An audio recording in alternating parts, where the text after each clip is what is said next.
And we are, there we go. This is Roberto Blake. Help you create something awesome today. Welcome back to the Create Something Awesome Today podcast. Let's play the intro. I actually need to cue that up. Then we will get into the show. We will be doing a Q&A at the end. We'll probably only keep that to about 20 minutes. So let's go. Welcome to the Create Something Awesome Today podcast, where it's all about educating and motivating creative pros and entrepreneurs from around the world with simple and easy to implement ideas. And of course, helping you create something awesome today. And now, welcome your host. He is the founder of Awesome Creator Academy, a YouTube educator, and the biggest Star Wars nerd you'll ever meet, Roberto Blake. Hey everyone, and welcome to the Create Something Awesome Today podcast. This is your host, Roberto Blake, helping you create something awesome today. Welcome back. Today, we are doing another podcast solo episode. We have some wonderful interviews for you coming up in our 2025 season. I cannot wait, but in the meantime, we actually have some tremendous advice for content creators who are working full-time jobs but would love, absolutely love, to be full-time content creators doing this for a living. And so, what I want to focus on and I want to cover today is actionable and accurate advice for that working class content creator, somebody who works a 9 to 5 job, usually 40 hours a week, and has to navigate that as well as their content creation and find time to do that with the scraps of spare energy that they have left.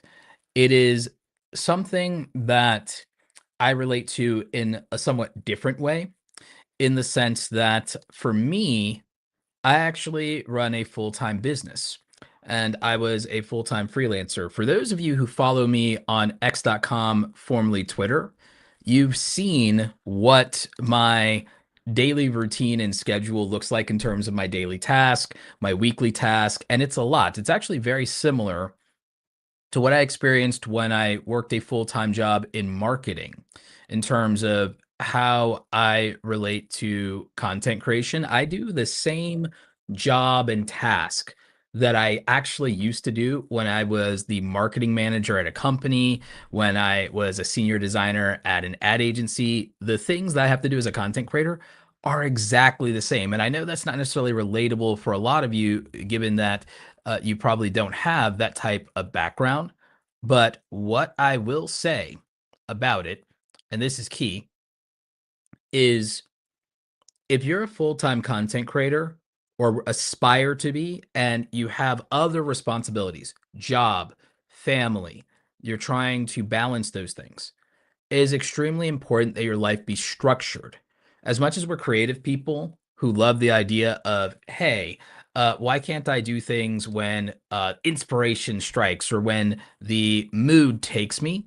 The problem with that modality in your creative journey and in your creativity is that it makes it actually really difficult, incredibly difficult to navigate your life with anything resembling balance and a lack of chaos, and to get things done in an orderly way and in a productive way.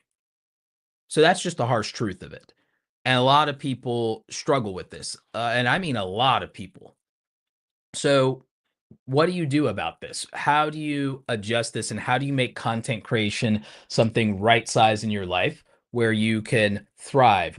How do you make this right size in your life so that you can be consistent? How do you set up a scenario where you're actually doing your best work? You need structure, you need systems, you need, I would argue, support in different ways. That might be mentorship, leadership, education, but a lot of emotional support, something that your friends and family may not be able to do for you because they don't understand content creation. So that's always something that comes up pretty frequently. So you would need the support of other creators.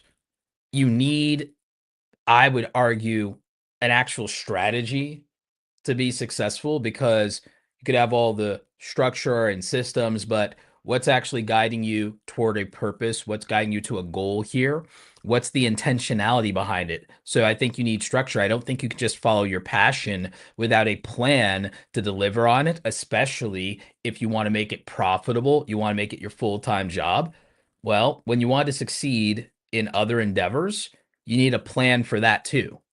Just because this is creative work doesn't mean that it doesn't benefit from sister systems, structure, and strategy. I also think that support is underrated in terms of what creators need. I think that as creative people, that having the proper emotional support does tend to make a lot of things easier. How are you going to get through the difficult times? Every other career has a support structure, or it's not unreasonable that there's a support system emotionally in place for every other type of white collar professional and white collar work. I think the other thing is you have to understand that creative work, being a content creator, as much as we romanticize it, it's really just a white collar job. Because here is what content creators have to do. If you're a content creator, you have to be a master of communication. You have to be able to present on camera, like I'm doing right now. You have to be able to articulate your thoughts in a coherent way while also having charisma and the capacity for storytelling. That's not a normal trait that everybody walking around on the street has. Not everyone walking around the street is some excellent master of communication. Most people can't articulate their thoughts very well. They can't be persuasive and charismatic. They don't understand a flair for storytelling or a dramatization. Then you have to do all that. So you have to be a great public speaker. So what else do you have to do? Or at least a competent public speaker. So what else do you have to do? Well, you have to be able to package your content to get views. So you have to be able to do thumbnails. So that means you need one or two of the following skills to do thumbnails: graphic design and or photography. How are you going to have thumbnails that people want to click on without graphic design or photography doing very well? Even if you're trying to do realistic thumbnails, those still require good lighting, good posing, good positioning. No one wants to click on a thumbnail where it's even hard to make out someone's face because it's out of focus, or it just looks unattractive because the lighting isn't good and they have all these shadows on their face. No one wants to click on a thumbnail like that. As much as you say you want raw and real thumbnails, those raw and real thumbnails that you think you're clicking on from the new wave YouTube types that are doing them, they're still staged thumbnails that you will find are exactly the kind of thing people engage with on Instagram. They're just a curated Instagram thumbnail passing as a raw, authentic thumbnail when they're actually very well lit, very well posed, and staged. So that's, the reality. That's the truth. You have to be good at photography and or graphic design. A lot of you designed thumbnails with graphics and typography aren't what works for your niche. A lot of you need to do better photography and stage thumbnails that have some storytelling built into the thumbnail. We have a framework for this we teach in awesomecreatoracademy.com called the vibes framework. Is your thumbnail visually attractive at a glance? Is it interesting and tell a story at a glance? Is it bold in terms of contrast, color, and text? Does it have eye-catching elements, usually up to 3 of them before it gets cluttered? And does it convey any status or social proof? That's what makes a good thumbnail in YouTube. So that's why we call that the vibes framework. So to be successful on YouTube and content creation, you have to have the skills of a public speaker, then the packaging skills of either a photographer or a graphic designer. Well, what else? You have to learn videography and cinematography. You have to learn how to use camera gear. That is a technical skill. Yes. Can you say, oh, do I really need to, in an age where I can just film everything on my phone and phones are really good? Even then, guess what you have to learn? Even if you use a phone, composition. If you angle up like this, your face is going to be unflattering. You're going to get a double chin, sometimes a triple chin.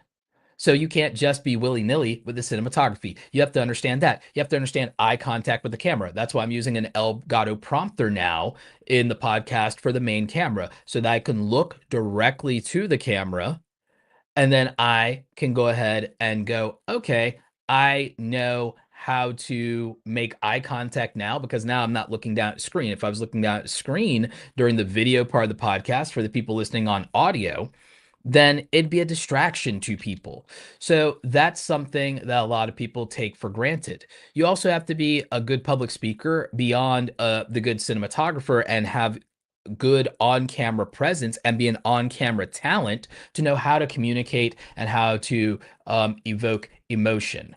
Um, so something that we have going on here, and something that I want to bring up is if you're watching the live solo episode of the podcast versus listening to the audio or listening on another format. For one thing, for these podcast episodes, because live streaming itself is another skill content creators have to learn, which also lends itself to the charisma and public speaking angle, is when I do live streams, I turn on subscriber mode. Why? Because that's content strategy. It means that people want to interact with the chat and they want to do Q&A or they want to engage. Then now if they're watching on YouTube, the toll is to be a subscriber. So that's something that is about strategy. That's something that lends itself beyond the skills of the public speaking angle, the videography angle, the design and packaging component of this. Okay, you have to be someone who can do strategy. You have to be someone who can do research. I would argue that you're gonna have to develop the skills of a writer, skills I had before YouTube when I was a freelance writer, and also when I worked in corporate doing marketing and advertising. You've got to be capable of doing headline writing. So you have to be a copywriter who can write headlines. Some of you, your content's going to require a script. I don't use scripts, as you know, especially with me being very much a live streamer.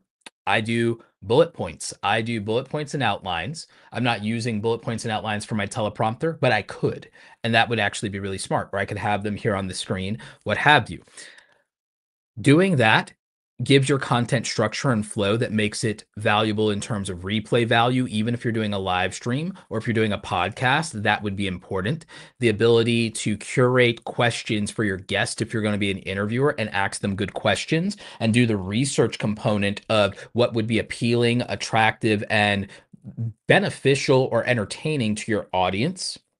So the skills of a writer and the skills of a researcher, as well as a content strategist, are going to come into play. You do realize all of those things could be full-time jobs onto themselves. You could be a graphic designer full-time. You could be a copywriter full-time. You could be a researcher full-time. You could be a photographer full-time. You could be a cinematographer and videographer full-time. You could be someone who's a paid public speaker or trainer or communications person. You could be a comms person. So, or you could be a lecturer.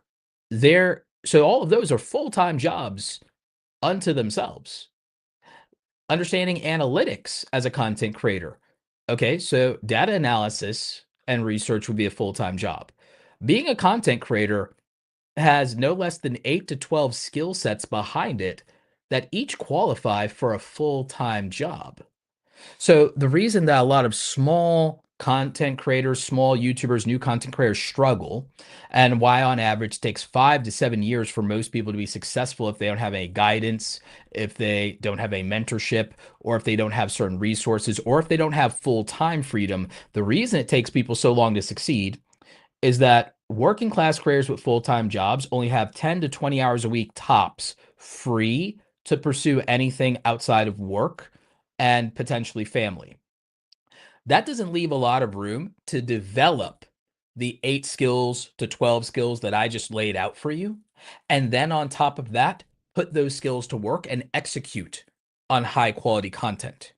So if you were going to do that, and if anybody is in the chat, I'll see it here on the screen that I have now in front of the B camera. If you're watching the video version of the podcast on YouTube versus just listening on Apple or Spotify. We're also going to try to get the video podcast over to Spotify at some point in the near future for all of you, including the previous back episodes. We have 80 something episodes of the podcast for you to enjoy.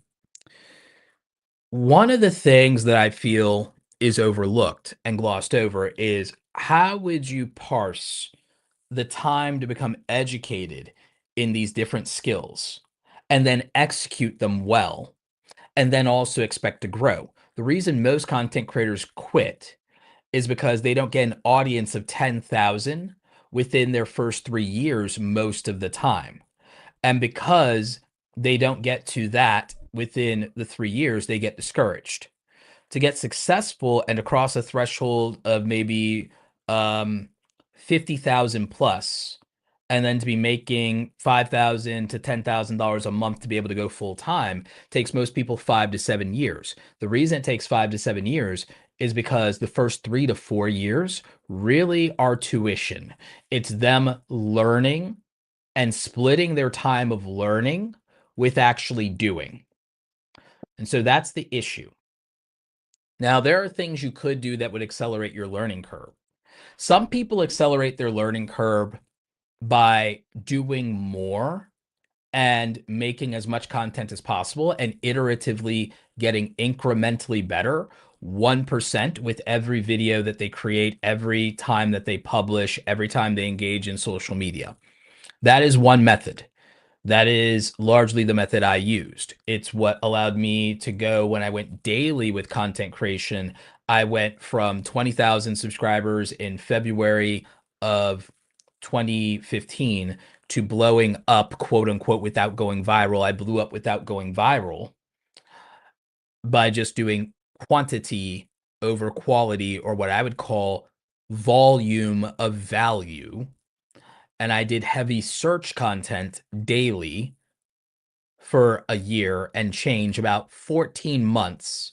And so between February of 2015 and April of 2016, I grew from 20,000 subscribers to 100,000 subscribers and quote unquote blew up my channel in a year. I didn't go viral. I didn't have videos take off like that. It was that I had a bulk of content that I did in a short period of time that was all evergreen content, and it kept getting me more and more views. I was averaging 10,000 to 20,000 views a day, and it's because it was spread out across a large amount of content that collectively was able to do the work and bring me views. That's just one strategy, and that's not really the point that I want to harp on. I'm making a point that I was able to get the results that most of you want, and I'm explaining one method that's worked for doing it. Now, with Awesome Creator Academy, I've coached over 600, 700 creators by now. On the YouTube channel, I've reviewed no less than 5,000 YouTube channels by now with our YouTube channel reviews. We're back to doing those weekly on the main YouTube channel. If you want to go to youtube.com/@RobertoBlake, on Friday evenings, we usually do YouTube channel reviews. If I'm not traveling, sometimes if I can't make it on Friday, we push to a Saturday, but we're doing weekly channel reviews. And I review about 15 to 20 channels or more during those channel reviews. We've done those for a long time. We stopped doing them weekly for a while, but over the years, I've done that for a lot of creators. We've even seen creators from the channel reviews grow to 100,000 later. I've coached multiple creators, more than 60 creators through Awesome Creator Academy, to silver play buttons, maybe 10 to gold play buttons or more. I have a silver play button channel that I've coached in every one of the 15 major YouTube categories. I'm not telling you this to brag. I'm telling you this to let you know that success on YouTube is more possible than you think. And we've found more than one way to do it. And we found what works in every one of the major 15 categories and across multiple sub niches of YouTube for a variety of creators with a variety of circumstances. The main sticking point is some people can win on quality over quantity. Other people, they do quantity, they do volume of value. They don't put out a bunch of trash, they put out a lot of what is in demand. They fill a supply and demand curve. A key thing that we found in recent times is that the main issue for most creators is not understanding their audience enough and knowing exactly what they will respond to and how to turn viewers into subscribers, let alone get more viewers in the first place. And what we found is people have to understand an audience. And then instead of building or growing an audience, the idea is to attract a tribe. Your goal here is to attract a tribe. Now, the things you should focus on as a working class creator with limited time freedom would be the things that will give you the most improvement and reduce the friction of your ability to create quality or quantity, whichever way you go. So it doesn't matter if you're going to do quality or quantity. You should do things that would improve either outcome significantly and reduce the amount of time that it takes to produce either outcome. Do you know what that would look like in terms of the skills that are most important to improve on? The skills that would be the most important to improve on would be to become a fast and effective video editor for the style of content that you're trying to create. It's not enough for you to say, well, to make quality content, I need 20 or 40 hours into every video or it's not going to be good. You need to become someone who becomes so efficient and effective that you can reduce that 40 hours to 10. Some of you should be able to reduce it to 5. The reason you can't is actually very simple. Most of you never, ever mastered your video editing software. You never became a competent, capable, and efficient and effective video editor to begin with. And you don't really know how to execute the videos that you want or the videos that you admire with the software that you have. If you were to master your software, which actually would take you maybe 20 hours, you don't need 10,000 hours to master a software beyond what most people are capable of.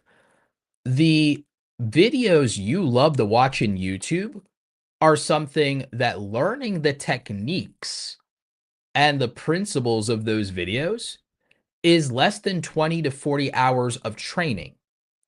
You just have to actually do those 20 to 40 hours of training within a 1 month period and make it sticky and practice at those things.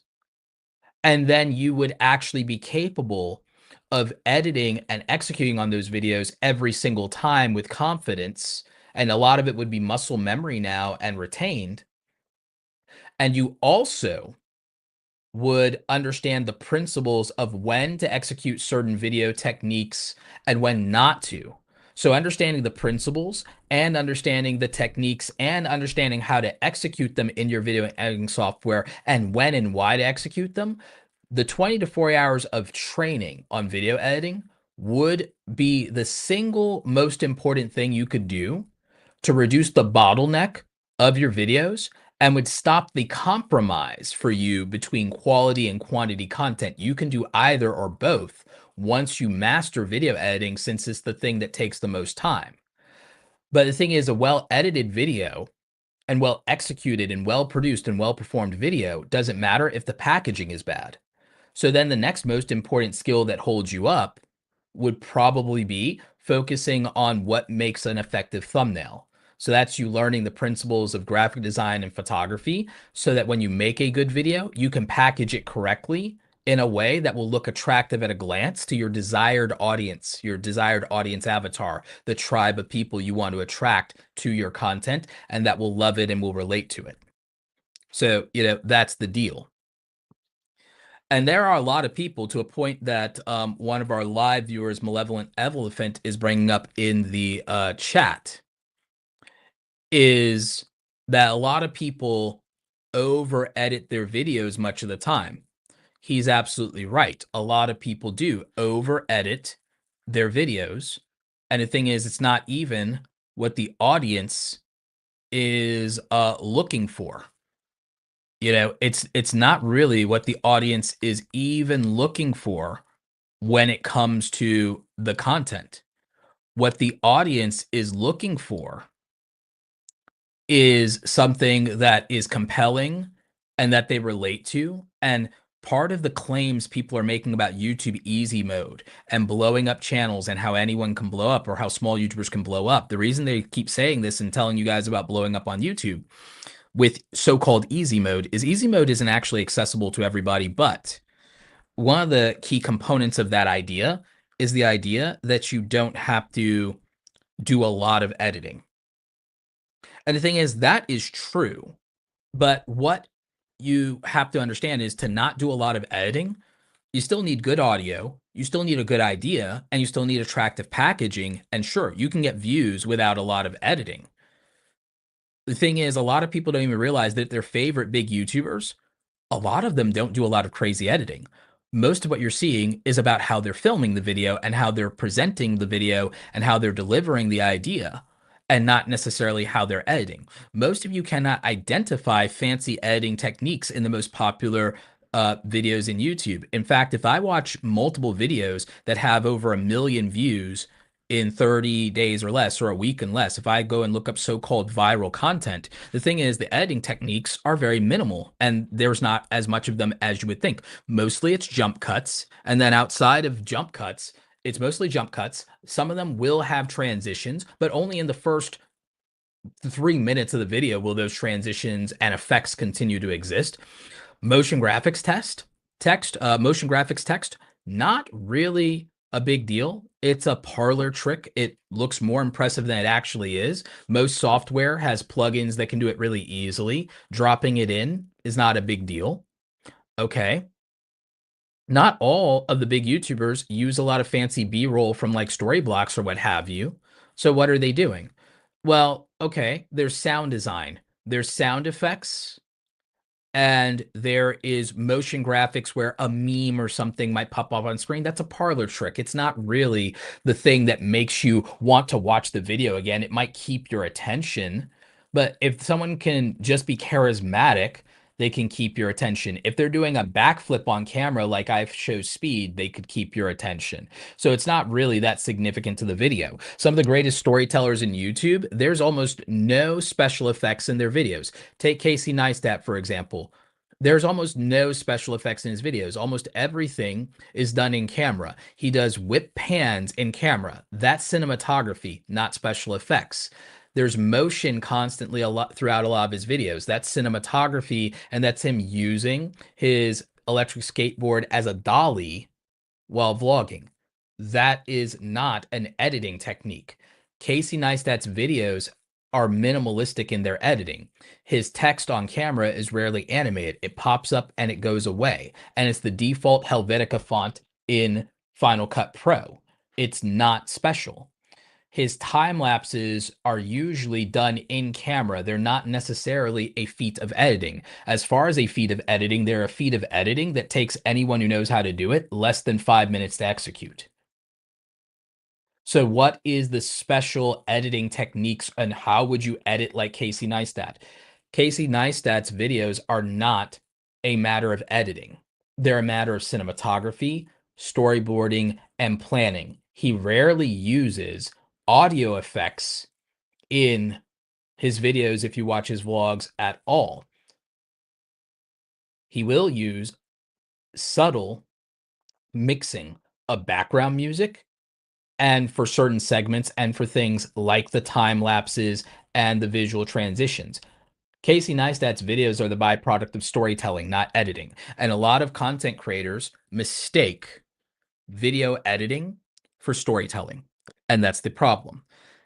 Peter McKinnon over edits as part of a shtick, as part of a gimmick, as part of a signature thing. But you're not really watching his stuff for the edits because there's only about maybe 20 to 30% of his video that's edited, and it's mostly the beginning. Most of the video after the 30% mark is him sitting down and talking to you. And he might be the king of B-roll in terms of some drop-in inserts, but most of it is just him talking. Peter McKinnon wins on being a good communicator. He uses cinematography for the first 1/3 maybe of a video at most, if not the first 2 minutes. But the reality is, after he's done dazzling you and he's gotten you to sit down with him for 3 minutes, he stops with the gimmicks and just communicates very well. So, from that standpoint, most of you, yes, your biggest weakness is editing, but not because you don't know enough editing effects, but because you don't know how to tell proper stories and you don't know when to use these editing techniques. Transitions are not special. And you don't even need to edit to use transitions. I'm live streaming and I have transitions. It's built into my physical hardware called an ATEM Mini switcher. And I have transitions now between camera one, camera two to keep you from being bored. In an edited video, this would just be called a multicam edit. And a multicam edit is not that special. You set it up in your software and then you push one or two for camera one or two and go back and forth between camera one and two where appropriate. That's all you'd have to do. It's not that fancy, and its only time consuming feature is then the initial edit would be for as long as the rough cut of the footage actually is.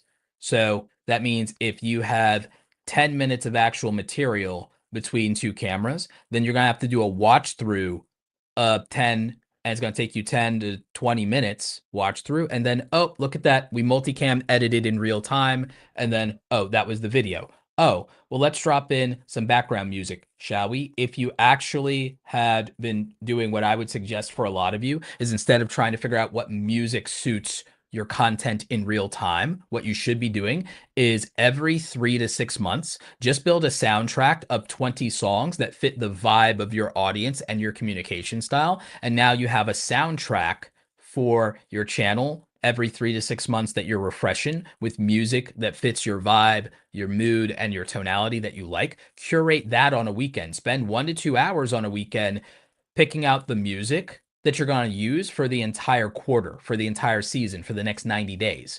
Oh, all of a sudden, it's not so hard to do your audio. Put together a sound effects folder that has all of the sound effects you need. Get yourself a couple of risers, get yourself a couple of whooshes, get yourself a couple of pops and blops, get yourself some Foley sounds, like some to pop up things on the screen. I did that one with my mouth. For those of you listening to the audio, I did the Foley effects just now with my mouth. I mean, you can buy those instead, or you can get them from like Epidemic Sound or whatever. There are whooshes. I can do them with my mouth. I can do mouth sounds, but they exist and everything like that. So it's whips, whooshes, it's risers. Can't do a riser sound effect with my mouth, but it would be those things. Okay. If you do your prep work as a working class creator who has a full-time job, if you say, I have a minimal amount of time, you will spend less time cooking your videos if the prep work and tools have been set up in place. So do the prep work. The prep work of mastering your video editing software is like knowing what utensils, what pans, and what ingredients matter. Having quality ingredients by having better quality video footage that's well lit, well shot, well framed, and well produced will matter. Better ingredients. Better performance on camera is a better ingredient for the content. Better audio going into the content is a better ingredient. Instead of having to sync your audio in post or do the audio from your phone, just invest the money into a quality microphone. I constantly over on X and in threads, excuse me,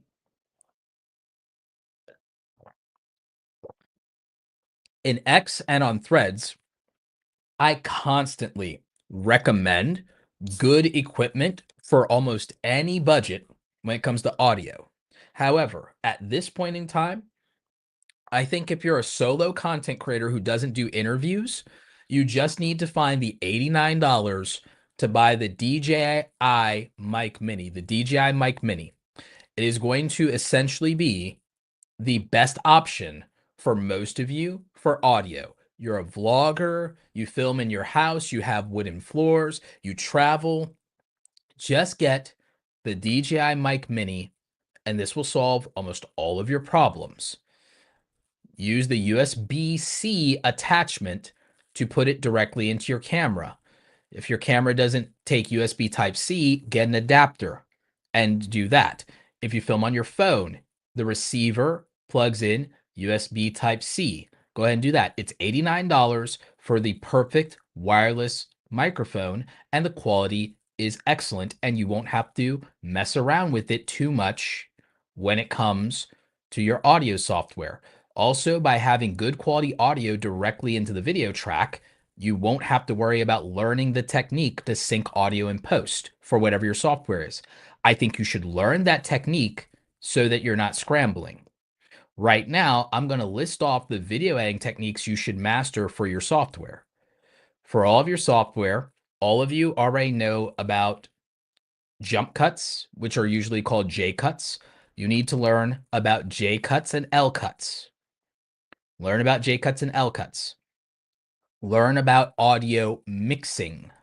Learn audio correction. Learn color correction. Don't worry about color grading. Learn color correction and how to get accurate skin tones. You can also master white balance in your camera, and this will reduce the amount of work you have to do to get accurate skin tones in your videos. Do not worry about fancy color grading. Worry about color correction.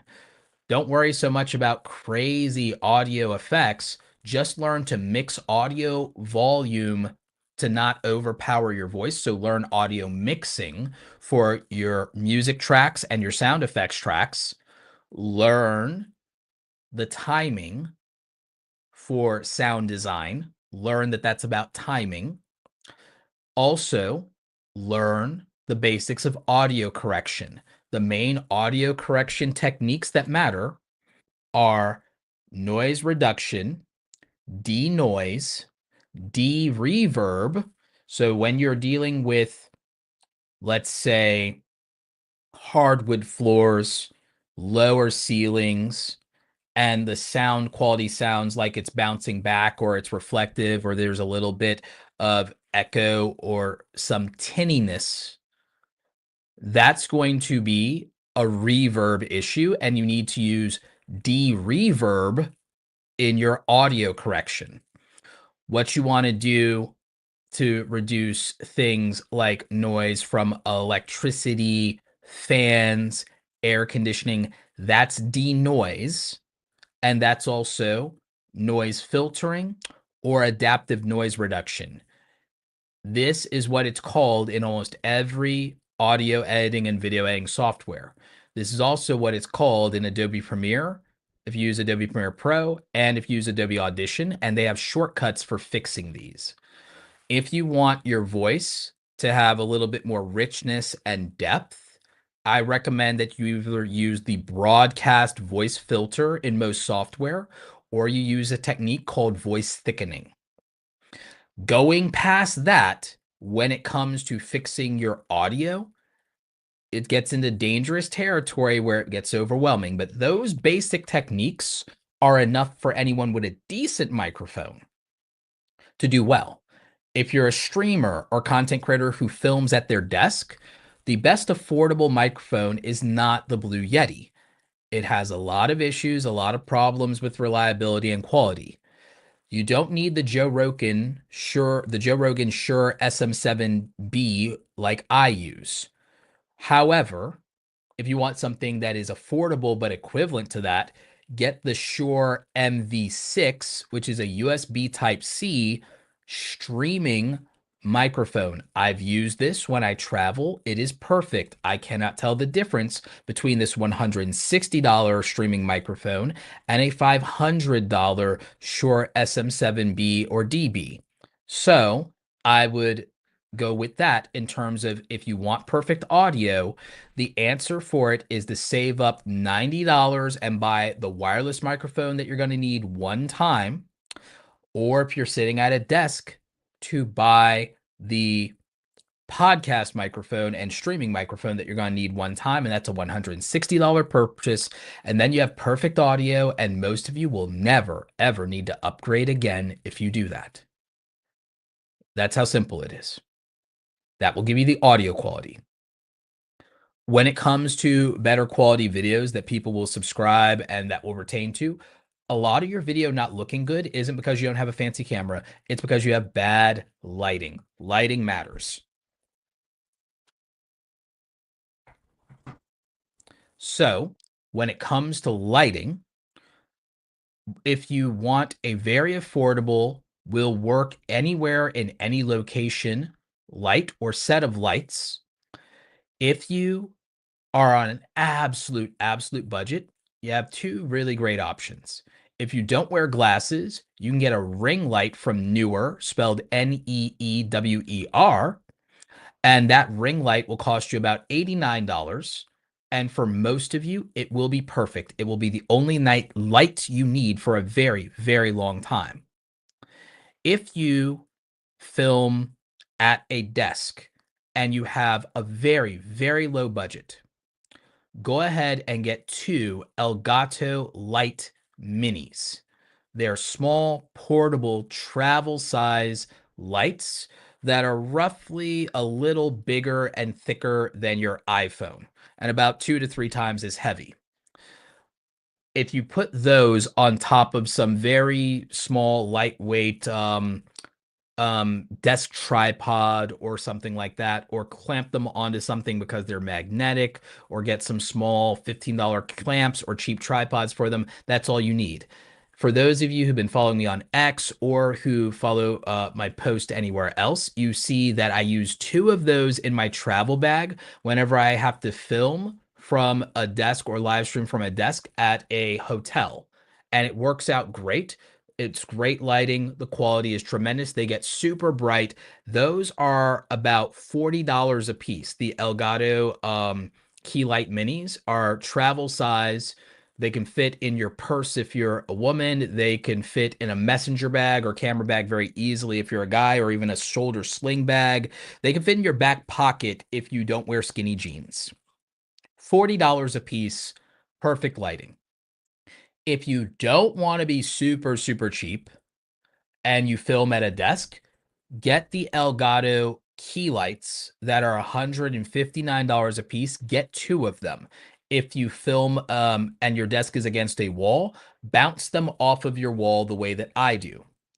If you're not filming against a wall, go ahead and point them at you, but you probably only need them at 10 to 20% power.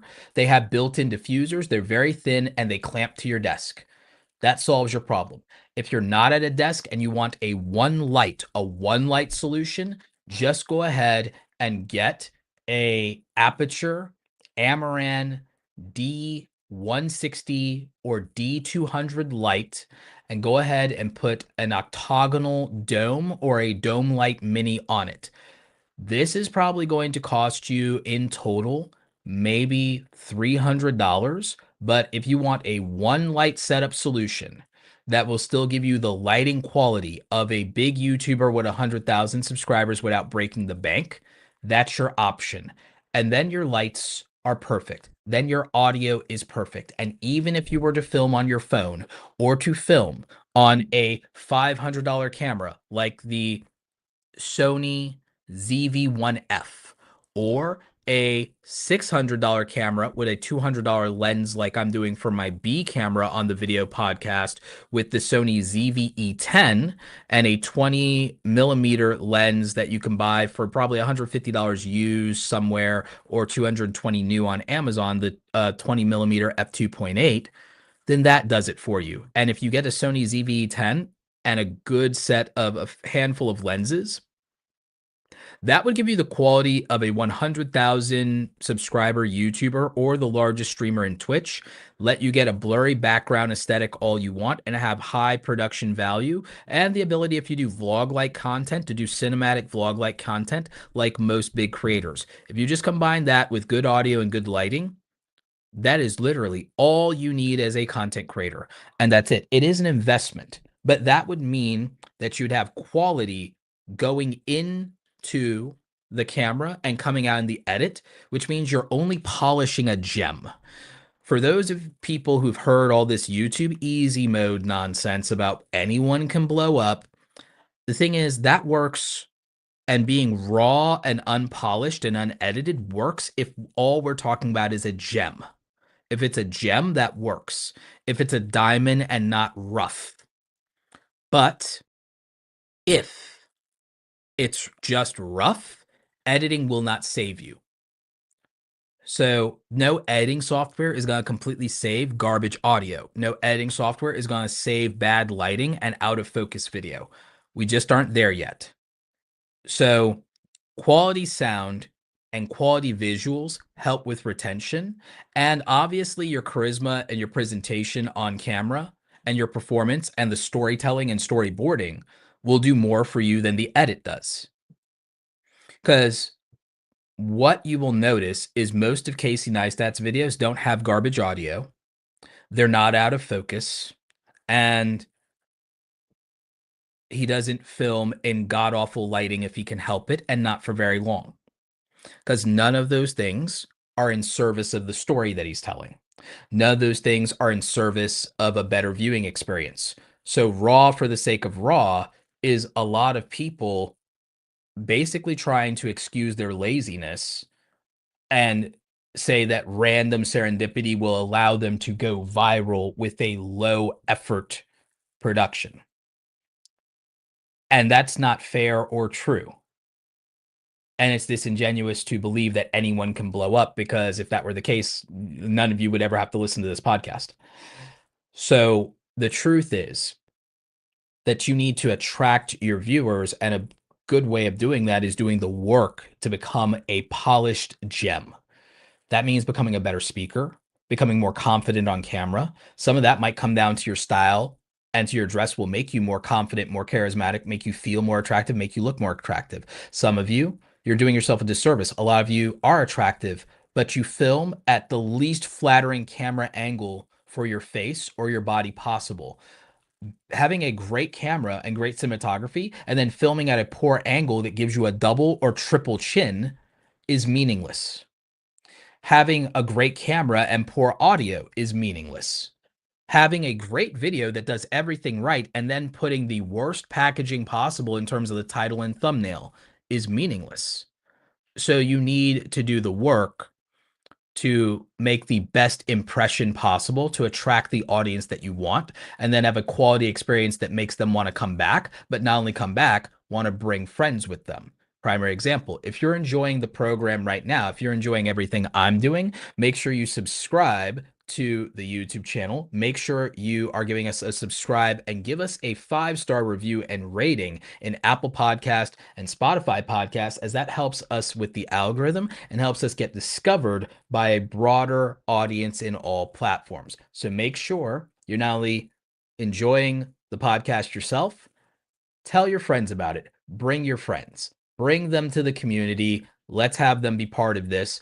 And if you really enjoy what I'm doing and you want more education and to support it further, you can actually buy my book, Create Something Awesome Today, available on Amazon, Barnes & Noble, and everywhere books are sold. It has tremendous reviews, a 4.6-star rating in Amazon. Over 80% of its reviews are 5-star ratings. And it's one of the, if I do say so myself, best books on content creation, because it's one of the only books on content creation you will ever read that has 4 to 5 chapters dedicated to the mental health of content creators and the realities of navigating this and managing to stay sane, healthy, and to do it productively. So make sure you check that out. The book is called Create Something Awesome: How Creators Are Profiting from Their Passion in the Creator Economy. See, what I just did is what we call in the business a plug, but it's also what we call in the business a call to action. A lot of you are not getting the things that you want in your creator journey because you're not asking for them. And then when you are asking for them, you don't have an effective, charismatic, and persuasive way to do it that communicates the value to the viewer, the value to the audience, and aligns your desires to their wants, desires, and needs. I just told you a lot of good reasons to buy my book. Yes. Did I use some appeal to authority? Absolutely. Did I also use the pre-selection bias of other people doing it? Yes, I did. But more importantly, I aligned it to things that you care about, such as How do I deal with my mental health as a content creator? How would I profit from my passion? It's a matter of effectively communicating what your desires would be. And that only works if I understand my audience and what their wants, needs, desires, and challenges are. A lot of you are failing to connect with your audience because you are thinking more about what you want to make more than you are thinking about why someone would want to watch that. And that's where you're coming up short in your titles and your thumbnails. The psychology of titles is probably one of the most important things, aside from the aesthetic attractiveness of thumbnails, that decide the fate of your videos. The quality doesn't matter until you get the click. See, when I talk about quality and I downplay its significance in YouTube, people get mad at me. Quality is important for subscribers. It is important for retention. It is important for watch time. And it's important for you to be able to use it for reputation building and pitching to sponsors. The same thing for your editing, production, and storytelling. It does not decide how many views you get on YouTube. How many views you get on YouTube is determined by exclusively the amount of impressions your YouTube video gets, and then how many of those impressions become clicks. That's what determines your views. That is determined by value to the viewer. The impressions you get will be based on the total addressable market for the topic. If no one cares about the topic, YouTube will struggle to find impressions. If you have a topic that there's a community and energy around and that a lot of people are into, if you get timing right for your topic and you're talking about something that people are interested in right now, there's a large total addressable market. YouTube can easily identify which viewers to put your content in front of and give you impressions. A primary example right now, and we might talk about this in a very soon episode, is politics. Now, do I think that non-political content creators who it's not their entire niche and persona should get involved in politics? We'll have a discussion about that. But right now, politics is popping in YouTube. It is not hard for YouTube to find an audience of viewers that are progressives and Democrats. It is not hard for YouTube to find who the MAGA people are to put videos in front of. It is not hard for YouTube to find an audience for that content. The demand is huge. YouTube hasn't reached a limit on being able to supply it. Daily politics content creators are eating right now. They are getting rich. The only legitimate get rich quick strategy that I've ever seen in my entire life is a daily politics reaction channel. Well, there's one more, but the ethics of it are well too dubious for us to have a conversation about. But it's literally the only one, right? But why does it work? I'm using this to illustrate a point. There's a large demand and proven total addressable market where YouTube can easily identify that viewer and what that viewer values and what topics matter to them. So the topic decides how many impressions you can get in YouTube, and then the title and thumbnail that communicate that topic effectively and where you stand decides how many views you can get because it determines who the tribe is within the total addressable market. So politics is a massive total addressable market in YouTube. But then your packaging and title and thumbnail decides whether it appeals to a significant tribe of progressives or conservatives or moderates. And so then that's what your market cap is decided now by the topic, the title, the thumbnail, and then the timing dictates the relevancy. This is the psychology of how you deliver value for a viewer. Value for a viewer is what decides how many views you get, not the quality of your content. The quality of your content decides how many and how easily and how quickly that viewer becomes a subscriber and a supporter. That's why quality matters. But it is not the most important thing because you cannot get subscribers without getting viewers first. So the most important thing is value for the viewer and the packaging of your videos, putting the audience first and foremost.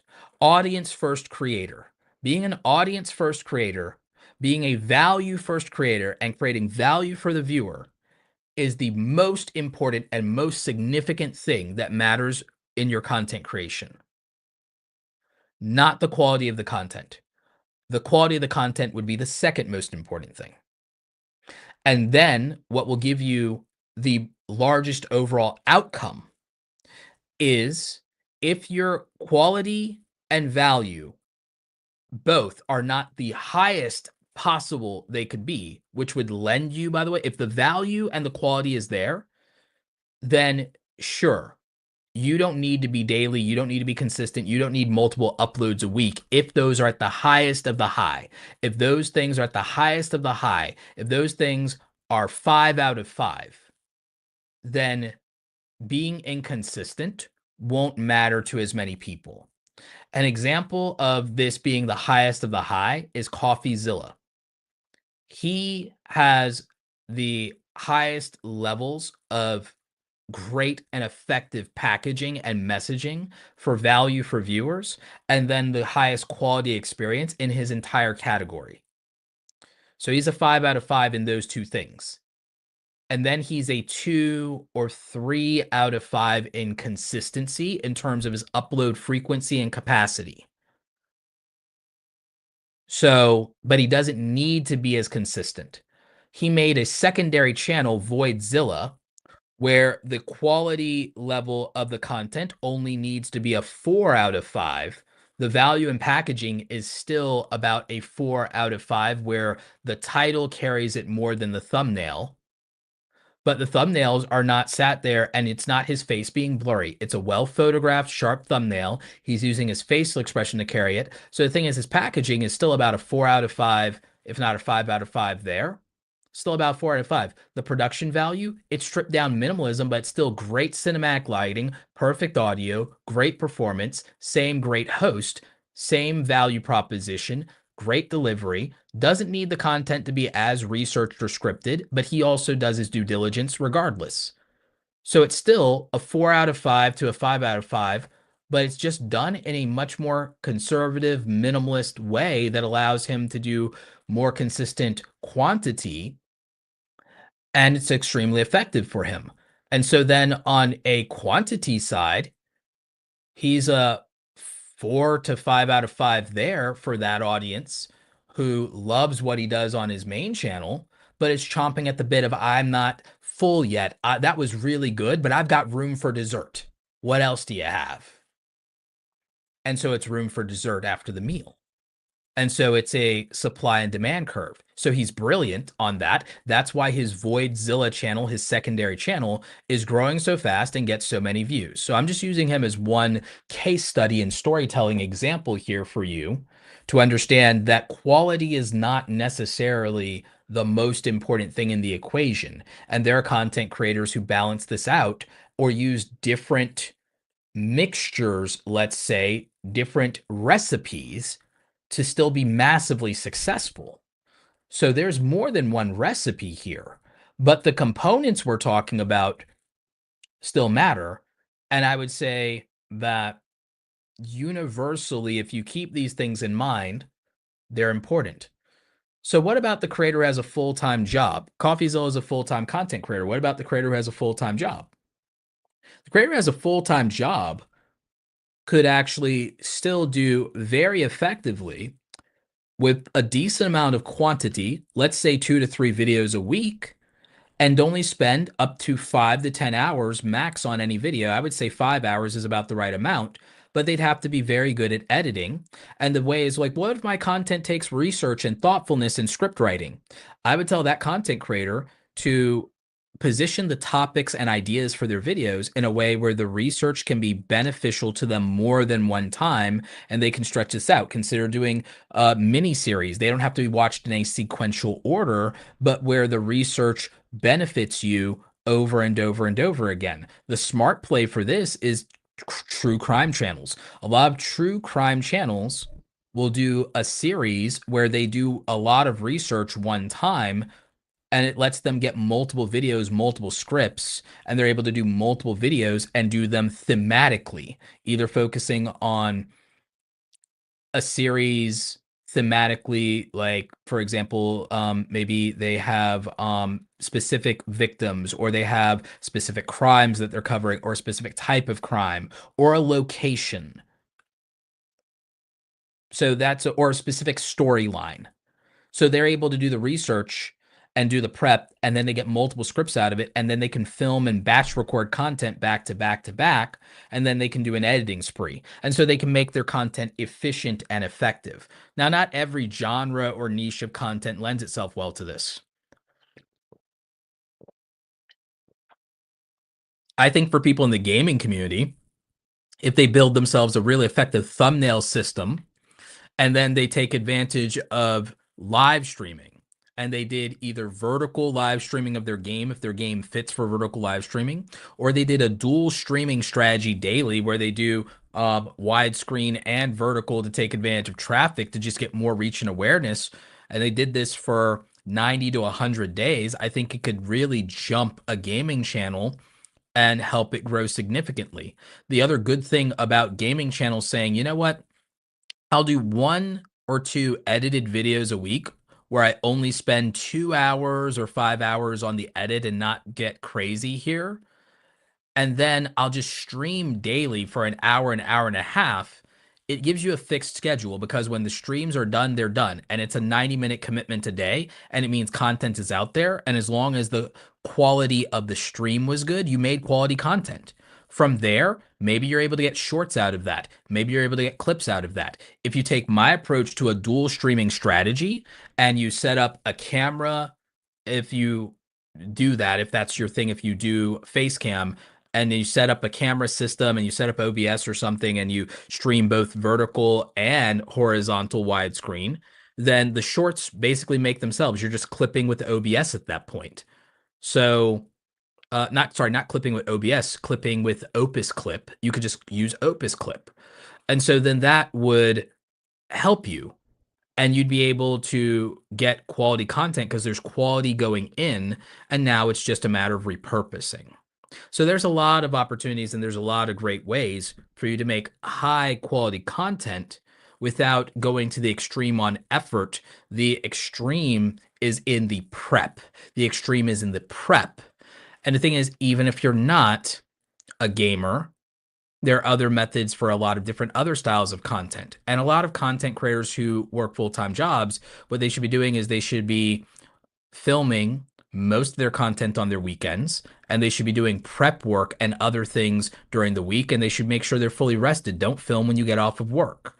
That would make a big difference. Structuring your life to where the content creation becomes easier, creating systems where, okay, you're not struggling for a thumbnail because you've taken a lot of photos in advance. Let's say you do a batch photo session. This is what I do. I do photo sessions, and we shoot 100, 200 photos of me right after I get my braids done. We usually do this. And I make a bunch of faces, and I use a bunch of props, and then we're able to use them over and over and over again, and then just change the backgrounds and the graphics of my thumbnails. And I have pre-made backgrounds that I spent time doing. Every season I do some touch-ups and I do some things, and then we're able to make effective thumbnails, and we're able to reuse certain assets. And so we're able to make the thumbnails different and unique and not feel overly repetitive too often if that's the case. So we build a system for our thumbnails so that I don't have to agonize and spend an hour on a single thumbnail.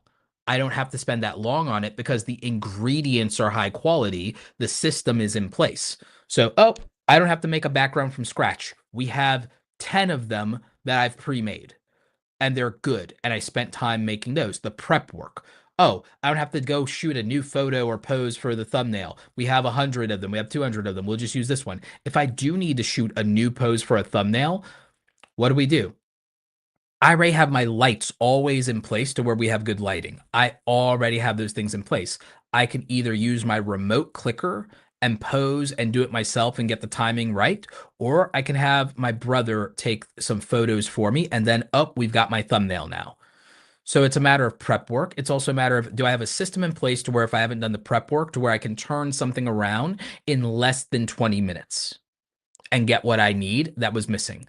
If we need to shoot B-roll, I have those things set up. I keep my $160 Rhino slider charged and at the ready so that we can slap a camera or a phone on it and make a sliding shot here in the office or in the basement that gives me some B-roll. Oh, I need to look like I'm working. I need to go and grab my laptop and I need some B-roll of me on my laptop. Okay, let's go. Let's go and just put a camera or a phone on there. It'll take us 5 minutes. Okay, in less than 20 minutes, I'll have the exact sliding motion B-roll that I needed. Knowing who you can go to for help. Not all of you have help, but have a friend or family member that, if you needed to, could shoot B-roll for you if you can't do it yourself, if you don't have a slider. I have a slider. Consider shooting some B-roll and learning how to edit and shoot your B-roll ultra wide on a tripod by yourself, then punch in and pan in the editing software to make it look like it's motion B-roll. This would be about you learning your editing software and learning editing techniques and doing 20 hours to study and practice your editing software, like I said. And this will get you higher quality content. This is about prep work, like I said. This is what will step up your game.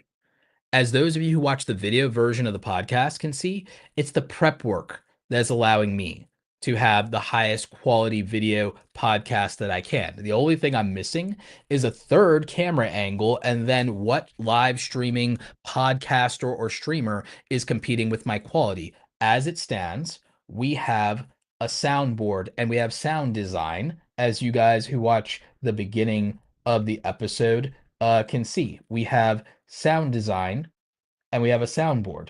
So if we have sound design and a soundboard where I can make applause happen,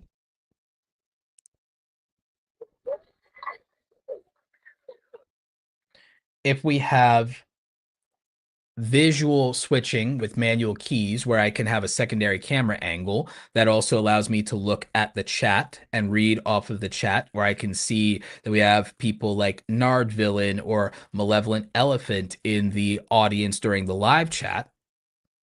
I have that built in. It's the prep that I did to have a $60 portable monitor on a $10 stand right in front of my secondary camera. That's the extra step. Sometimes the reality is, as much as everyone will tell you gear doesn't matter, gear matters in the sense that it allows you to overcome the physical limitations that might hold back a better experience for your audience.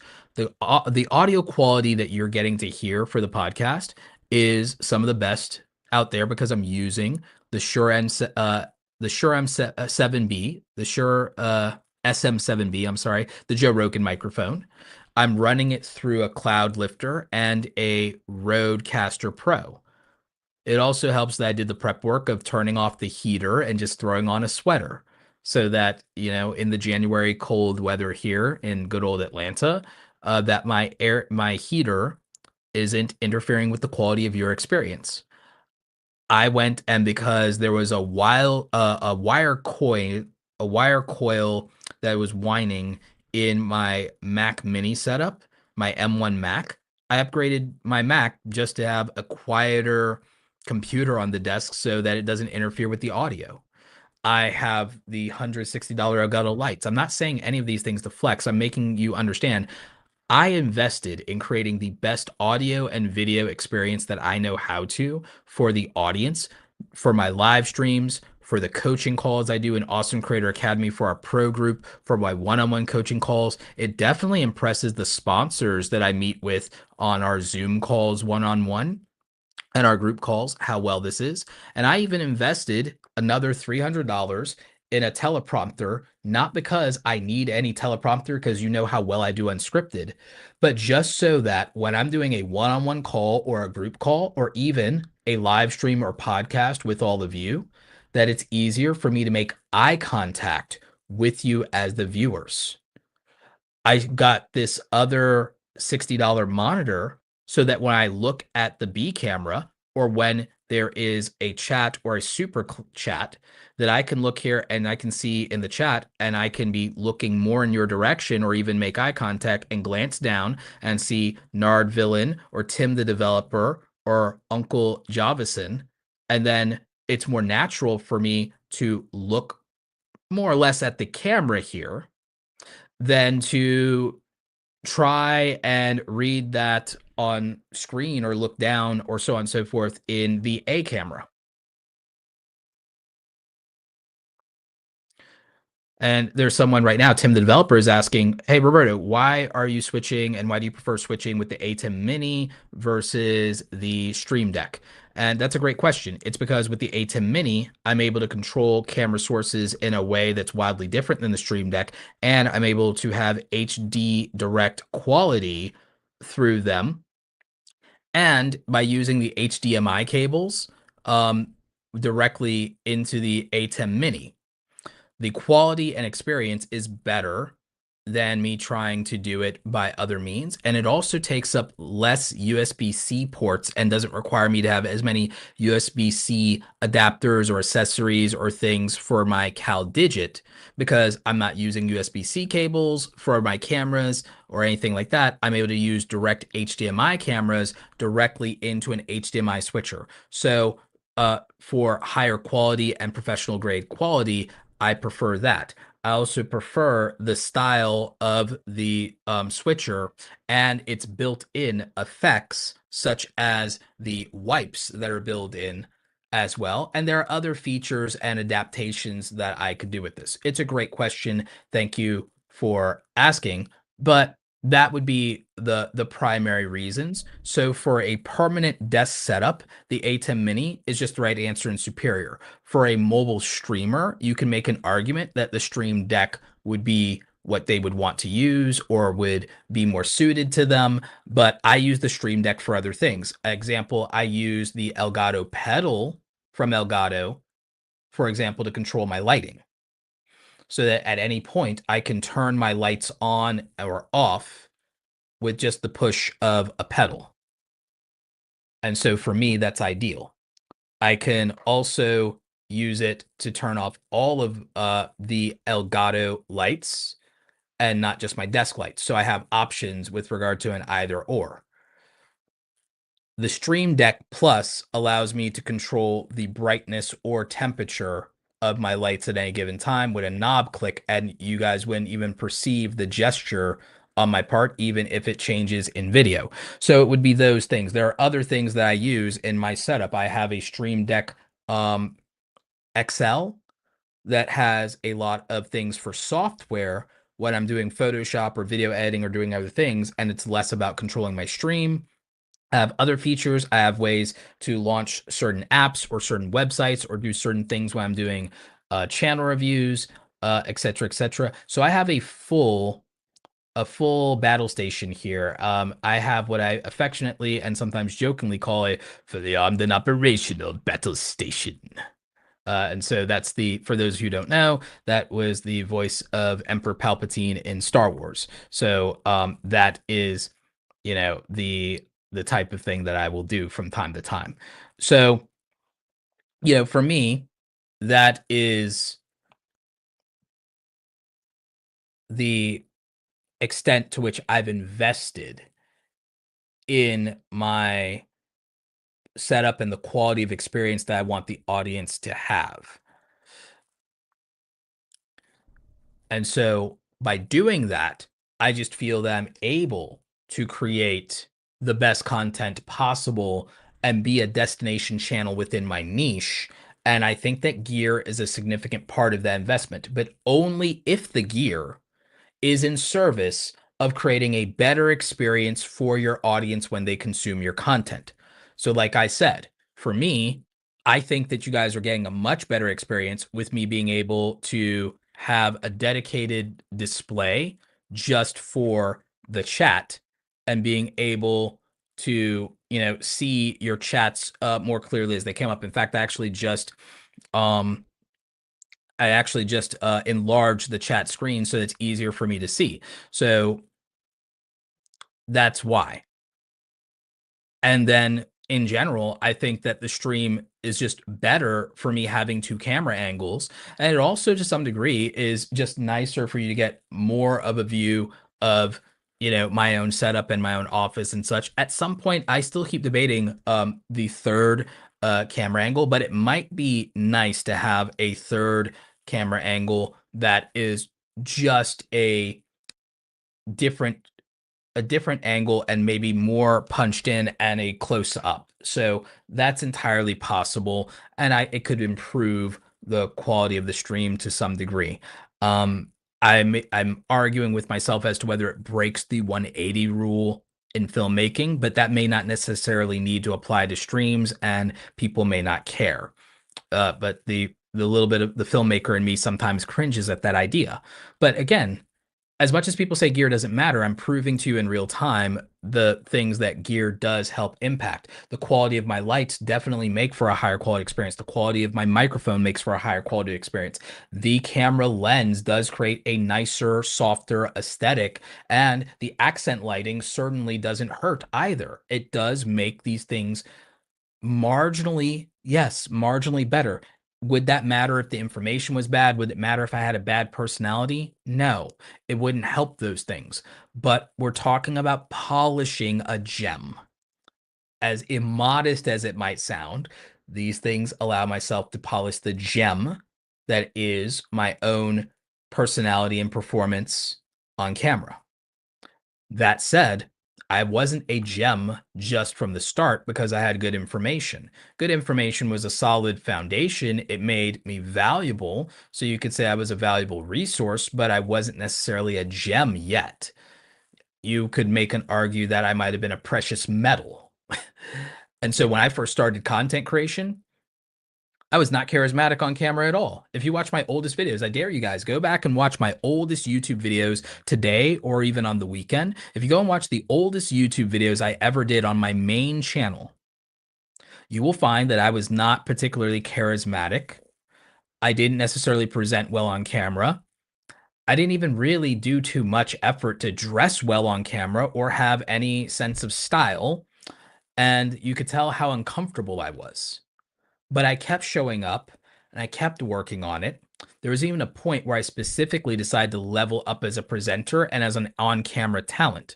And one of my good friends, Brian G. Johnson, specifically called me out and said, "Dude, I noticed that you stopped over editing and you just worked on carrying the video with your speech, your charisma, and your presentation style alone and drawing people in. And I'm really impressed. It makes me want to become a better speaker." And so there was that point. And a lot of you noticed that transformation in roughly 2018, that my on-camera presence and my on-camera energy went to a whole nother level in 2018. A lot of you noticed when I started deciding that I cared about some of my own personal style and that I started approaching that, whether I was wearing my merch or not, that I started doing some things a little differently and caring about how I show up on camera. And it made a difference, and you guys commented on it. A lot of you did, surprisingly. I did not know people cared that much, but I started, paying attention to that. And it actually started getting me a lot of great responses in person at conferences and events. How you show up does matter, and books are judged by their cover, and people do notice these things. They notice them more than you think. So a lot of you that mattered. And many of you have even told me, "Roberto, I've noticed that you became a better interviewer." That was work. But becoming a better interviewer and becoming a better speaker and becoming a more polished on-camera talent would not be as effective if the lighting was bad because it's a distraction. Would not be as important if the audio is bad because that's a distraction. Would not be as good if there are very, very noticeable video editing errors in the content.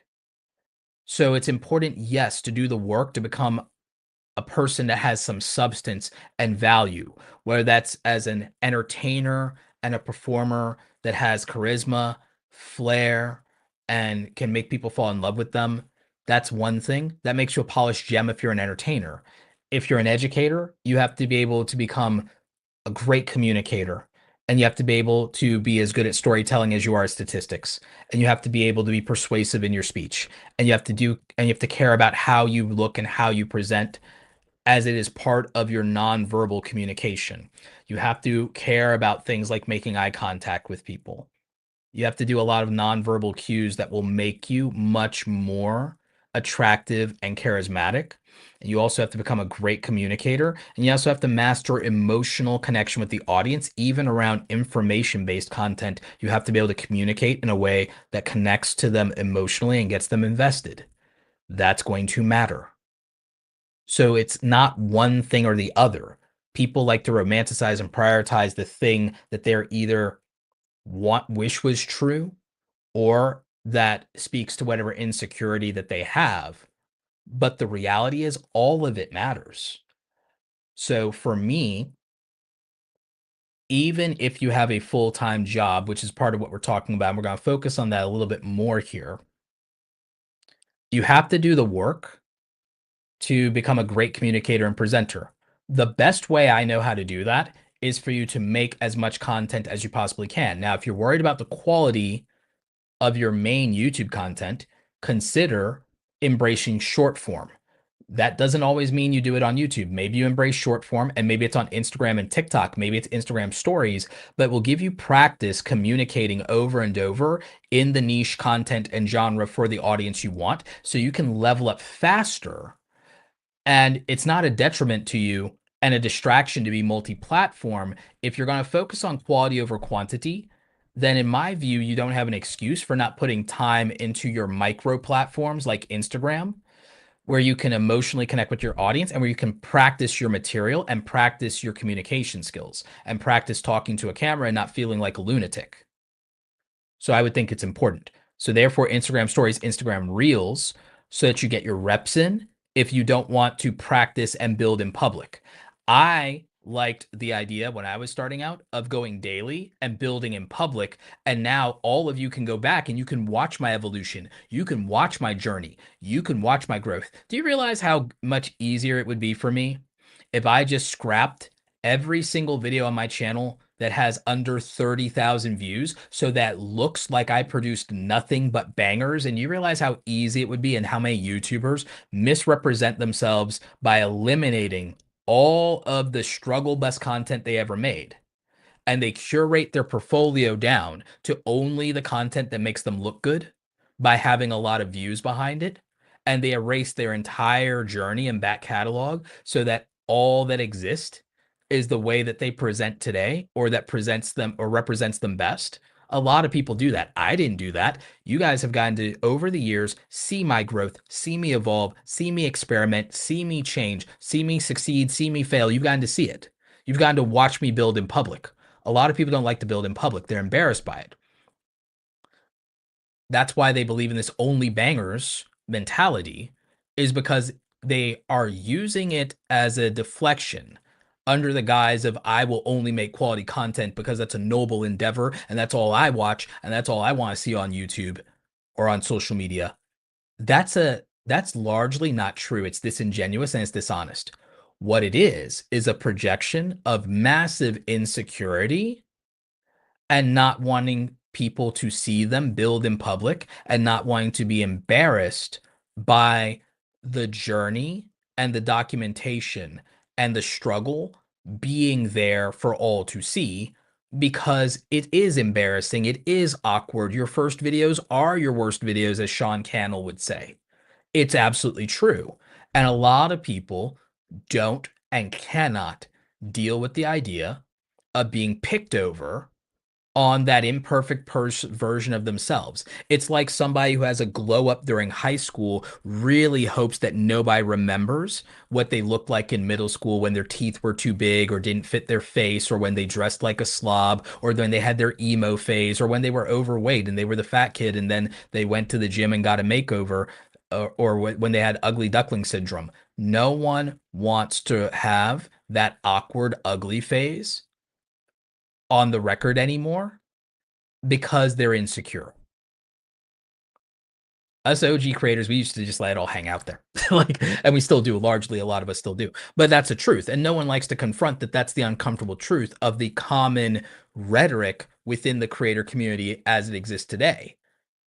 The pursuit of this quality over quantity and high quality content, it's not a purist pursuit from people who've done the work to be skilled filmmakers, cinematographers, artists and presenters. It happens sometimes that that's the case, but it's very rare because those individuals are very rare. What it largely is a lot of people who want to cover their insecurity but can't say that. So then they use the rhetoric of perfectionism and chasing quality and chasing the dragon of quality as a way to cover for the insecurity of they just don't want people to see them and watch them struggle to become great.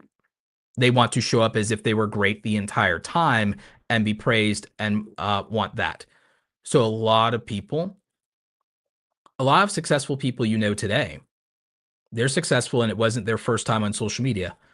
They're failed YouTubers who failed 3, 4 times to grow a successful channel. You only know them the time that it worked. And a lot of them will go back and erase the record of their failures so that it looks like they showed up perfect on day one. And nobody will tell you that. That's how it is. I've seen it for years. However, the truth is, and for a lot of you who are, working class content creators, working 40-hour-a-week jobs, I think you would benefit from building in public because I think you will develop a thicker skin.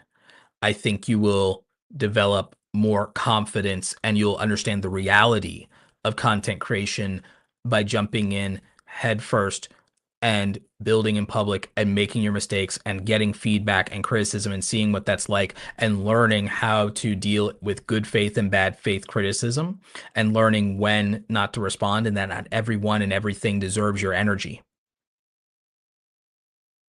And so I think that that would be important. I think for a lot of you, that the reality is that you need to spend a lot more time doing prep work, and then it'll be easier to be consistent. It'll be easier to make higher quality things and make higher quality things over time because a lot of you are struggling and not growing is because every time you make a video, you're starting from scratch.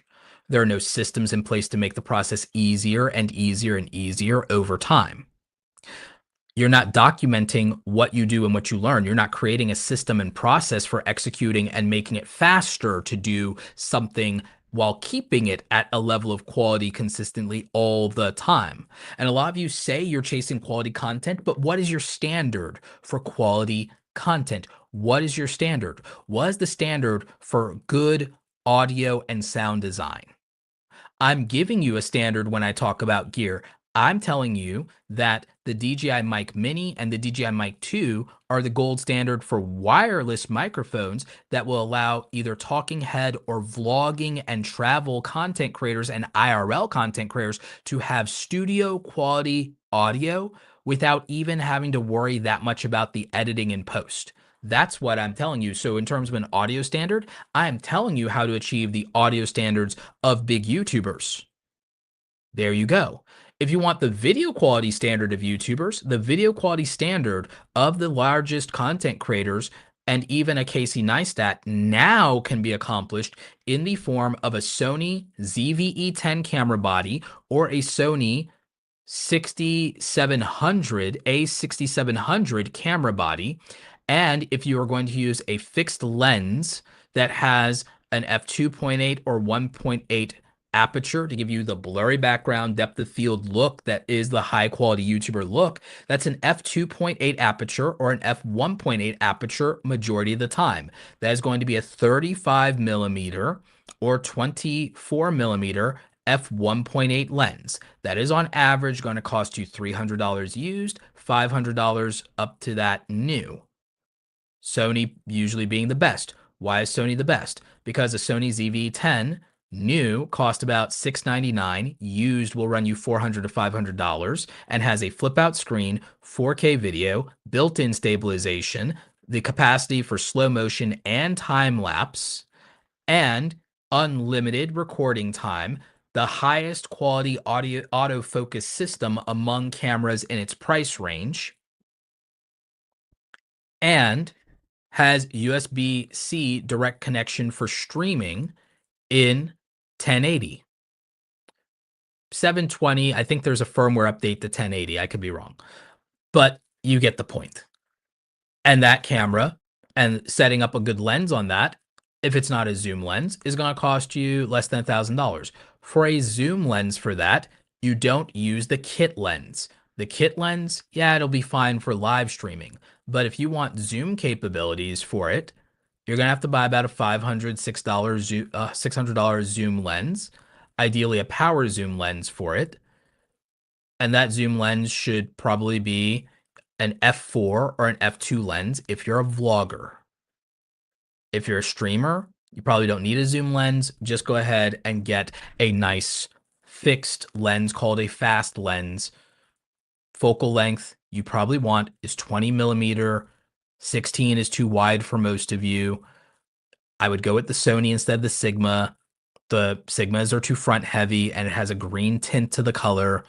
Just go ahead and get a 20 millimeter Sony or a 24 millimeter or a 35 millimeter. f1.8 or f2.8. $300 to $500. You do that, you have the standard of quality of your favorite YouTube content creators. Your favorite YouTube content creators shoot at f1.8 for their blurry background or f2.0 or f2.8 usually. Your favorite interviewers usually shoot, unless it is a close-up shot of their guest, they shoot at usually either f2.8 or f4, and they have good lighting. That is the standard for your favorite interviewers and people who shoot podcasts on location. Okay, that's the deal. I'm telling you what the standard is and what the systems your favorite YouTubers have in place. I understand that not everyone has a lot of money. That's why I said it's fine to save up. It's fine if it takes a year or two. It took me a long time, but I'm telling you, before you go and you buy a lot of cheap stuff that doesn't work, I'm telling you what the specs are. Let's say here are the specs for what creates the content you like watching. The content you like watching where there's this blurry background, it's an f1.8 or f2.8 lens. Either stop down to what f1.8 or f2.0 or f2.8. That's what gives you the blurry background look. That's what does it. So now you know. What gives you people the high quality audio they're getting? Usually now, the new high standard, it used to be the Rode wireless mics. It's the DJI Mic Mini and the DJI Mic 2. That's what it is. What's the best camera for vlogging? Sony ZV-10 with lenses, or some people are using the DJI Osmo Pocket 3 now, $600. About 700 with the creator kit with the wireless microphone. Why? Stabilized, high quality footage with a gimbal, with a built-in wireless microphone for a good cinematic viewing experience. That's the reason. So those are the standards. You're doing streaming, you're doing podcasting. What's the best audio quality in the lab? The best audio quality in land is the Shure microphones. Joe Rogan's podcast uses the $400 Shure SMDB. If you want it without having to use a cloud lifter, it's the $500 Shure SM7DB. If you want a cheaper option that does roughly the same quality USB Type-C, it's the Shure MV6 for $160. The DJI Wireless Mic Mini is $89. The DJI Mic 2, if you get two of them with a receiver, yeah, it's about $360. But you'll never have to buy another wireless microphone setup again.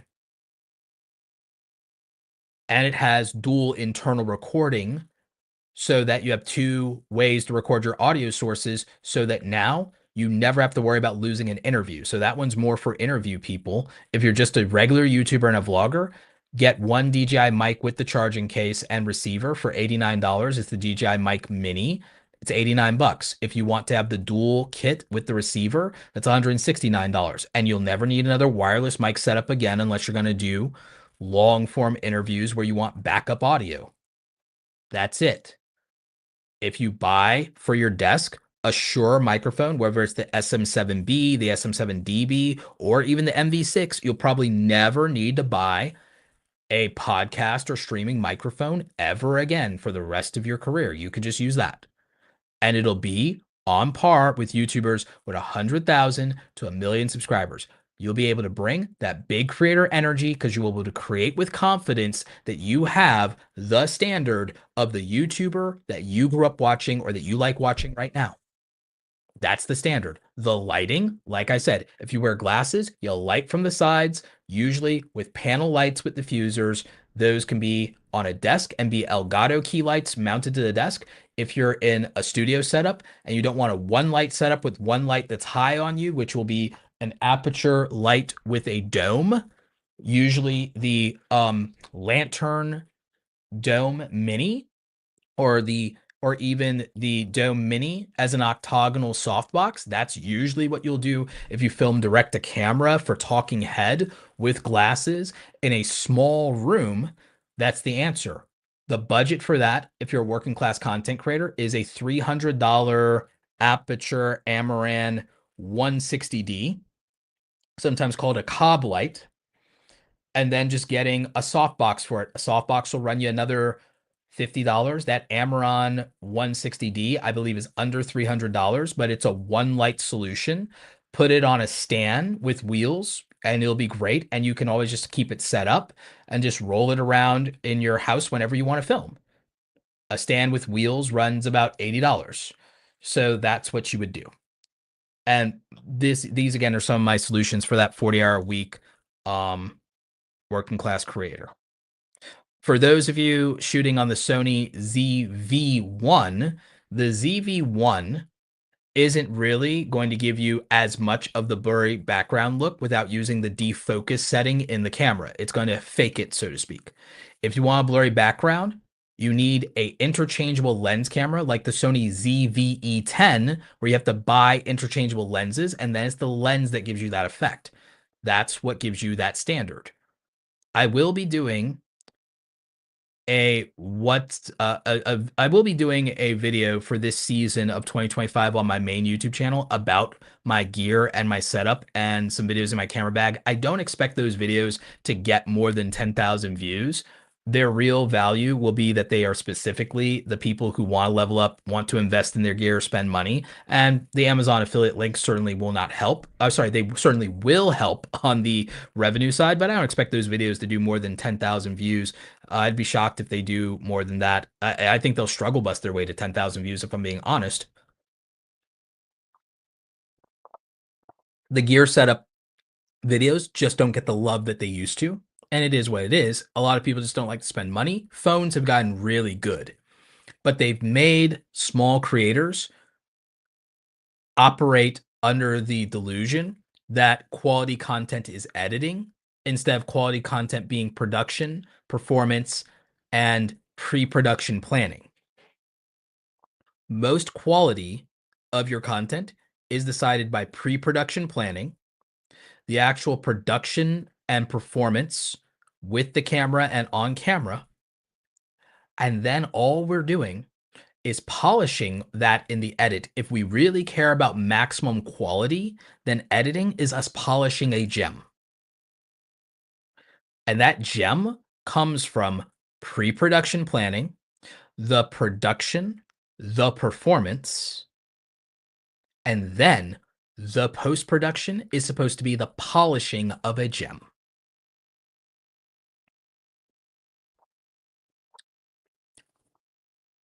The quality of footage that comes out of the phone right now, especially the Apple iPhones, has unfortunately convinced small creators they don't need to try as hard.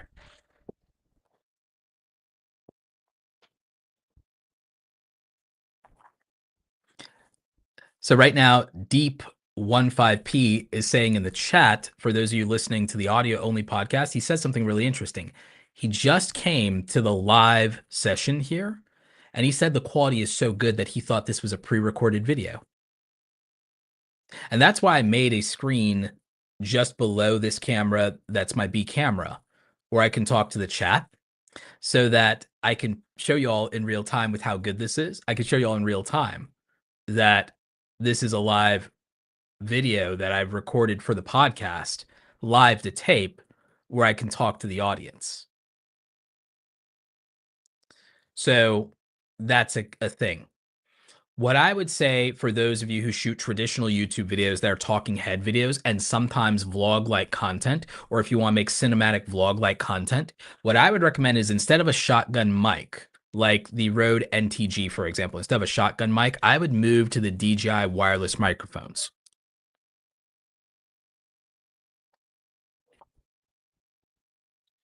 The DJI wireless microphones, and what's actually really good about them, is that they magnetically clip on and they're very low profile right there for you. And that they also have, if you get the DJI Mic 2, they have built-in recording. You can also connect USB-C and you can dump from them, and you actually get backup audio because you can record in audio, but also it goes to the receiver that then goes into your camera and you have perfect quality audio. This works for hardwood floors, low ceilings, places where you'd otherwise have reverb, works great outdoors, has an easy clip accessory for a wind screen, in terms of a windscreen, sometimes called a dead cat. It does very well for that. And I would say that these are superior to shotgun microphones by and large. They also have AI in them for noise filtering and cancellation that does a great job. So I would highly recommend these.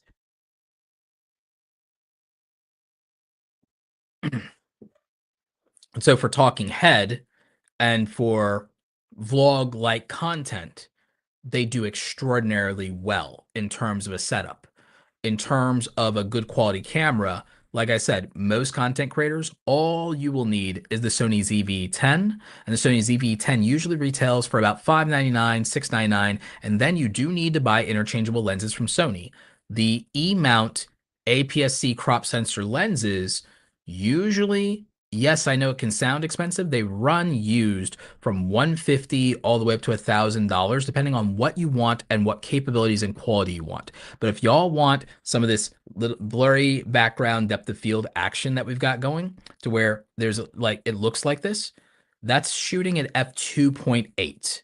Now, when I move to camera 1 and you have the most blur back here, I believe that this is a 35 millimeter f1.4 lens, but I'm shooting at either f1.8 or f2.0 because I don't like any part of my head or hands being blurry and out of focus. So to create this depth of field, yes, it helps that the background behind me is several feet away. It's like 6 feet away in this small, like 10 by 15 room. I think this is about a 10 by 15 or a 15 by 15 room, but it's a dining room converted into an office. So it's probably 15 by 15, if I'm being honest, probably a 15 by 15 box.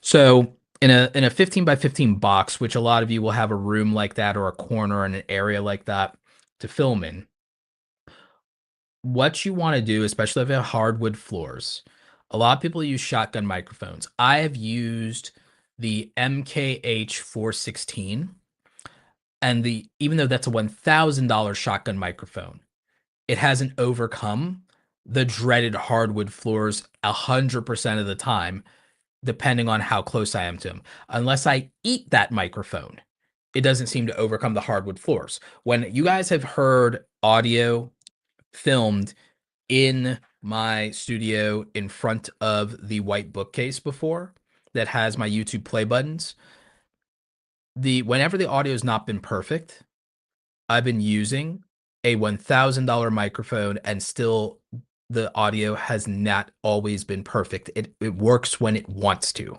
And that's a $1,000 Sennheiser MKH 416. Now, what I could have done and could still do to get the most out of that microphone is get a clamp on my stand that somehow gets it just out of frame of me, just beneath me, to where I can almost eat the microphone, similar to the Shure SM-DB here, the Joe Rogan microphone, because the etiquette that gets you the best audio quality for example, the dynamic microphones that usually are podcast deck microphones, you want that about a hand width away from you, and at the most an elbow's width away from you, and then the quality and audio will still be good. With a shotgun microphone, you still, in most cases, can really only have it be about elbow's length away from you. And in the worst case scenario, you're still supposed to get good audio if it is completely hand's length away from you. Okay. So it should be able to be about hand's length away from you and still get good audio. In my setup, mine is just slightly more than arm's length away from me, arm's width away from me when it comes to my shotgun microphone that's $1,000. However, and that's with a windscreen too. However, when you look at someone like MKBHD, Marquez Brownlee, his is less than elbows width away from him. It's just out of frame. It's just out of frame. They get it very close to him, either above and out of frame and aim down, or below and the same thing. And he's running that through an Apollo, I believe, or it's going through a mix pre 6 version 2, which is also about $600 to $1,000 in terms of an input device. If I did that, then I'd get the same audio quality from that setup. That would be the key difference. And I've been to his studio and seen that setup and that would work. What I found was I overcome all of that with a $160 DJI mic mini or a $360 DJI mic version 2. And on top of that, the audio quality will not change based on me moving around. That's the benefit of a wireless mic setup. So what I did for all of my talking head videos is I now have basically embraced the wireless mic setup, and the cheap version of it for a lot of you as working class creators that work full-time jobs is $89 for a single wireless mic. If you need dual wireless mics from the DJI mic mini, it's $169 for that. You get the receiver and charger either way. If you want to do interviews and you want a backup audio in recording solution, then the DJI Mic 2 is $360. If you go with either of those, you will not necessarily need another microphone unless you want a desk microphone, in which case you can get the Shure MV6. So I know this has been a very gear heavy centric episode, but for a lot of you, you will be more confident when you know that you're getting the quality that you want. And that quality is not coming from editing. It will come from what's going into the camera being an unpolished gem, and then you doing the polish in the edit. That's what would do it. So that's what I would recommend. So for a lot of you, and then like I said to JC in Florida, that I think that the Sony ZV-1 isn't necessarily great if you're trying to get the blurry background look. The only thing that I think does it is the in-camera feature called defocus, which basically fakes it. I would just upgrade to a Sony ZV-10 and I would just buy a f1.8 lens for it and call it a day if I was doing talking head or vlogging. So that's what I would do in that situation. In fact, that's literally what I do. And I only use my Sony ZV-1 for top-down product reviews because it's a lightweight camera that I can put in my top-down rig without worrying about it falling and breaking something. So that would be my gear recommendation there. As I said earlier, the biggest and most important thing from a time-saving standpoint for working class content creators is to master your editing.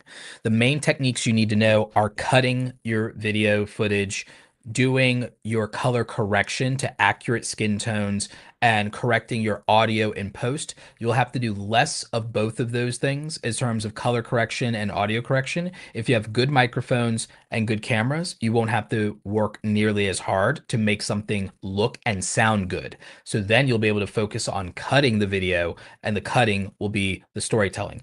As for the things that make YouTube videos that you watch seem more interesting, all they're doing is either they shot more footage of themselves to add to the edit for B-roll, which is a matter of planning and storyboarding that you can do. Then they're using audio and sound design. You will spend less time agonizing over your edits if you download 20 audio tracks every 3 months that make up the soundtrack for the vibe of your channel. And if you build a sound effects folder that you can use in every single project, that has the 30 or 50 sound effects that match your videos or what you want with your proper pops, your Foley sounds, your whooshes.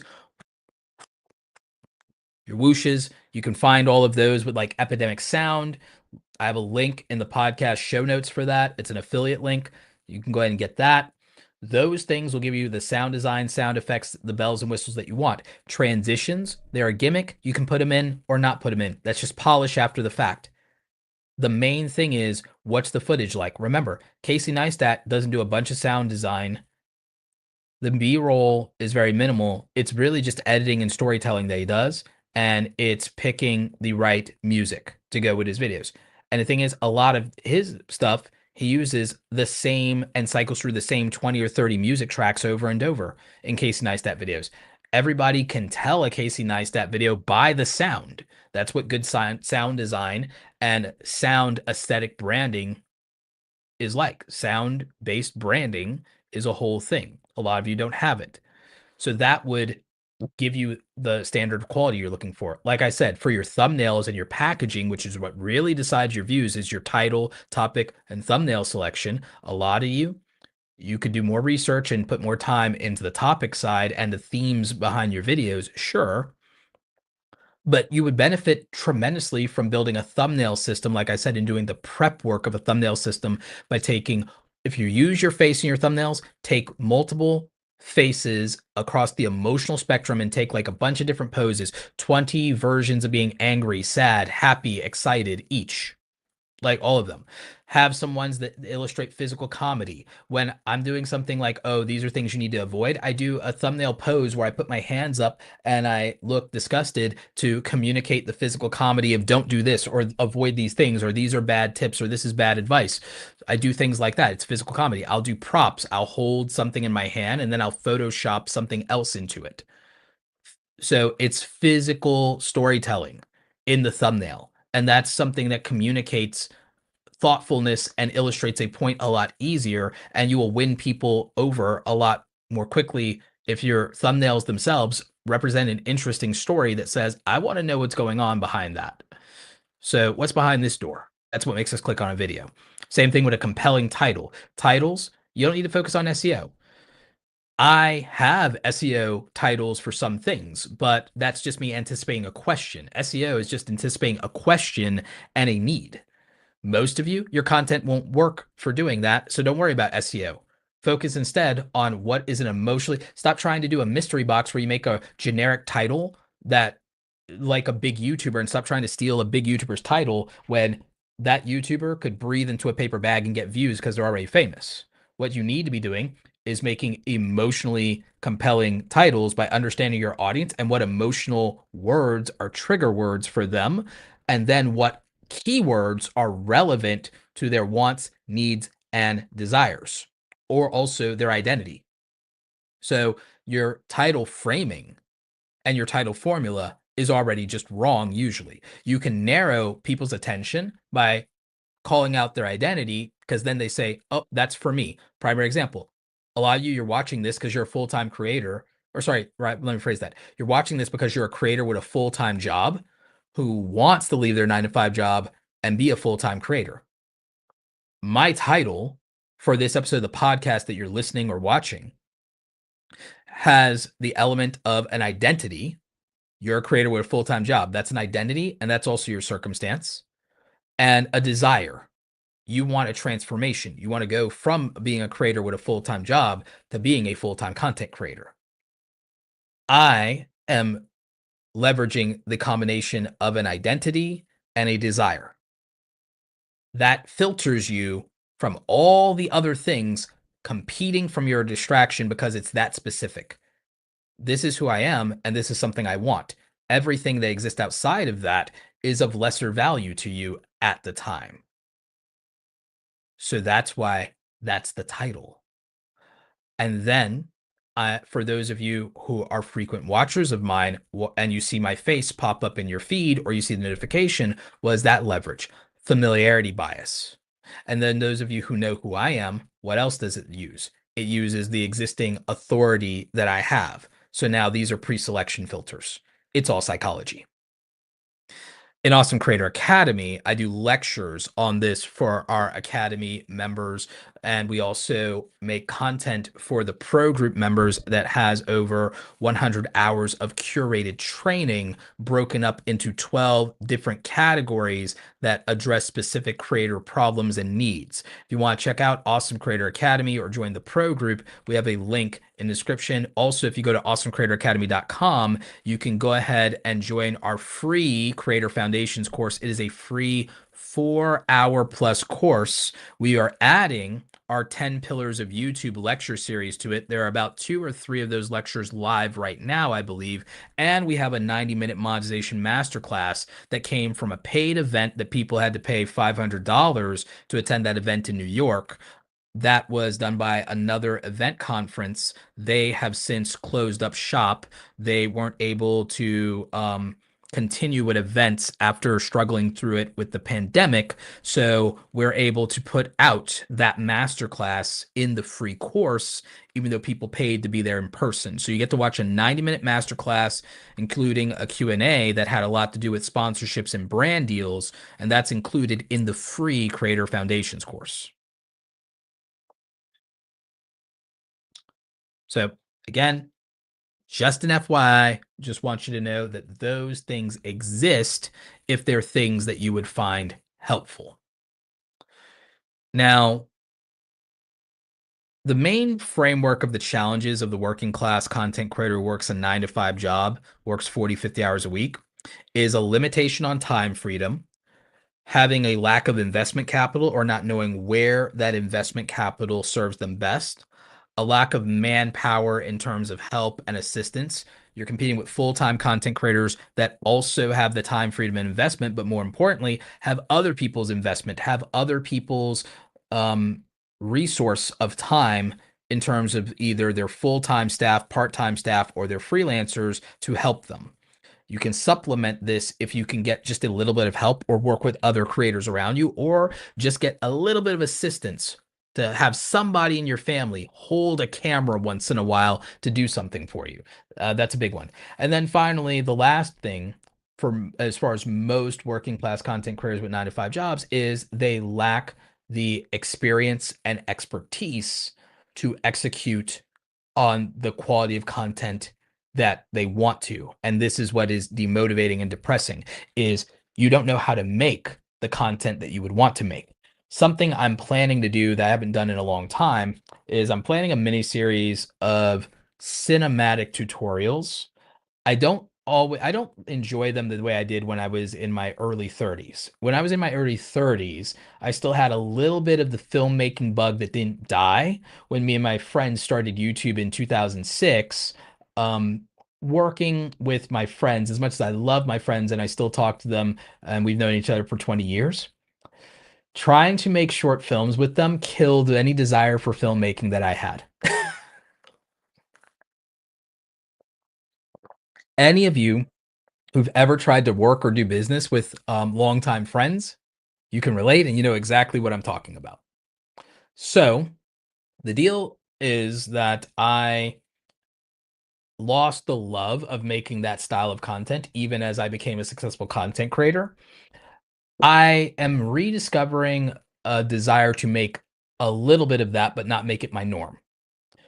My intention is to make content that looks and feels like the content from big YouTubers that you would watch in their style to teach you their techniques. This will be content that will supplement my regular tutorials because my regular tutorials do fine. I have a green screen tutorial that would give you the basic foundations that you need to learn green screen. That would be a stepping stone to some of the content that like a CoffeeZilla makes.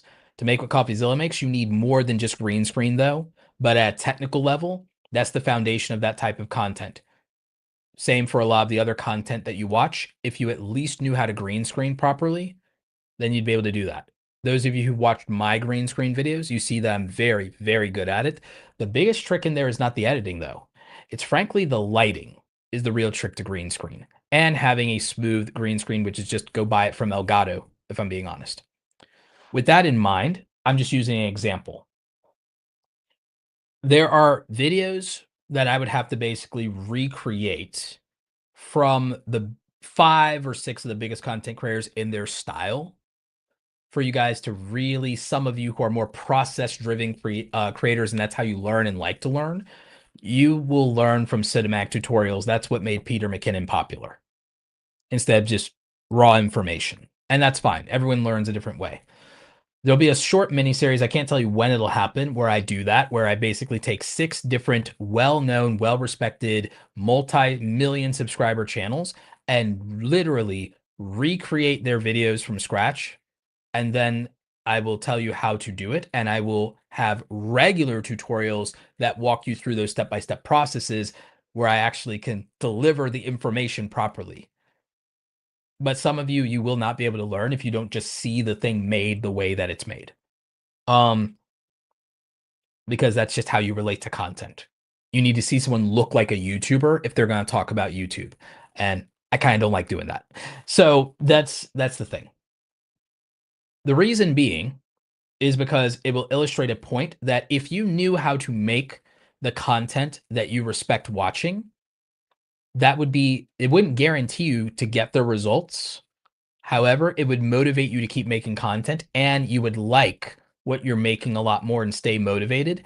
And if you could then get packaging right and understand the audience, it would mean that if you're making a higher level of content and it looks and sounds the way you want, then when you get the packaging right, you would feel like you deserved more views and more subscribers when it happens. And so that's the issue. So for a lot of you, the answer is you want to be able to make content that aesthetically represents the standard of quality that the big YouTubers you admire have. I'm here to tell you that regardless of what they keep saying, they keep telling you gear doesn't matter. So why is it the creator you watch that has 1 million subscribers isn't shooting on their phone? Why is that? Why is it the creator you admire? If gear doesn't matter, why is it that all the content you watch that has 10 million views, 2 million views, 5 million views, why is none of it, aside from YouTube Shorts, mind you, of course, why is none of it shot on a smartphone? Why is it all shot with at least a $500 to $5,000 camera setup? Why is that? If gear doesn't matter, why is it that the biggest podcast in the world uses a $500 microphone? And why is there not a podcast that's as big or close to as big using a $50 microphone? Why is that? Or using a phone for the podcast? Why is that? Right, because gear does matter. Because it's a physical limitation that holds back quality. It just is. You want the best audio? Buy a better microphone. You want better lighting? Buy better lights. You want a better look? Buy a better lens. The light will have more to do with the look, but then the style and the look will come based on, is the lens an f1.8 or not? Is the lens an f2.8 or not? That's what will decide it. The other thing is focal length. A lot of you don't understand that focal length and the angle of the lens determines whether or not your face looks flattering. If you want your face to look good, if you're going to use a 16 millimeter or 20 millimeter, don't do close-up shots. They need to be head and shoulders shots for that. If you're going to use a 20 millimeter lens, it needs to be a head and shoulders shot. Same thing for a 16. It would need to capture the environment. It's not good for a close-up. It will flatten your face. It will make your nose look more flat. It will be much less flattering for you. That's important.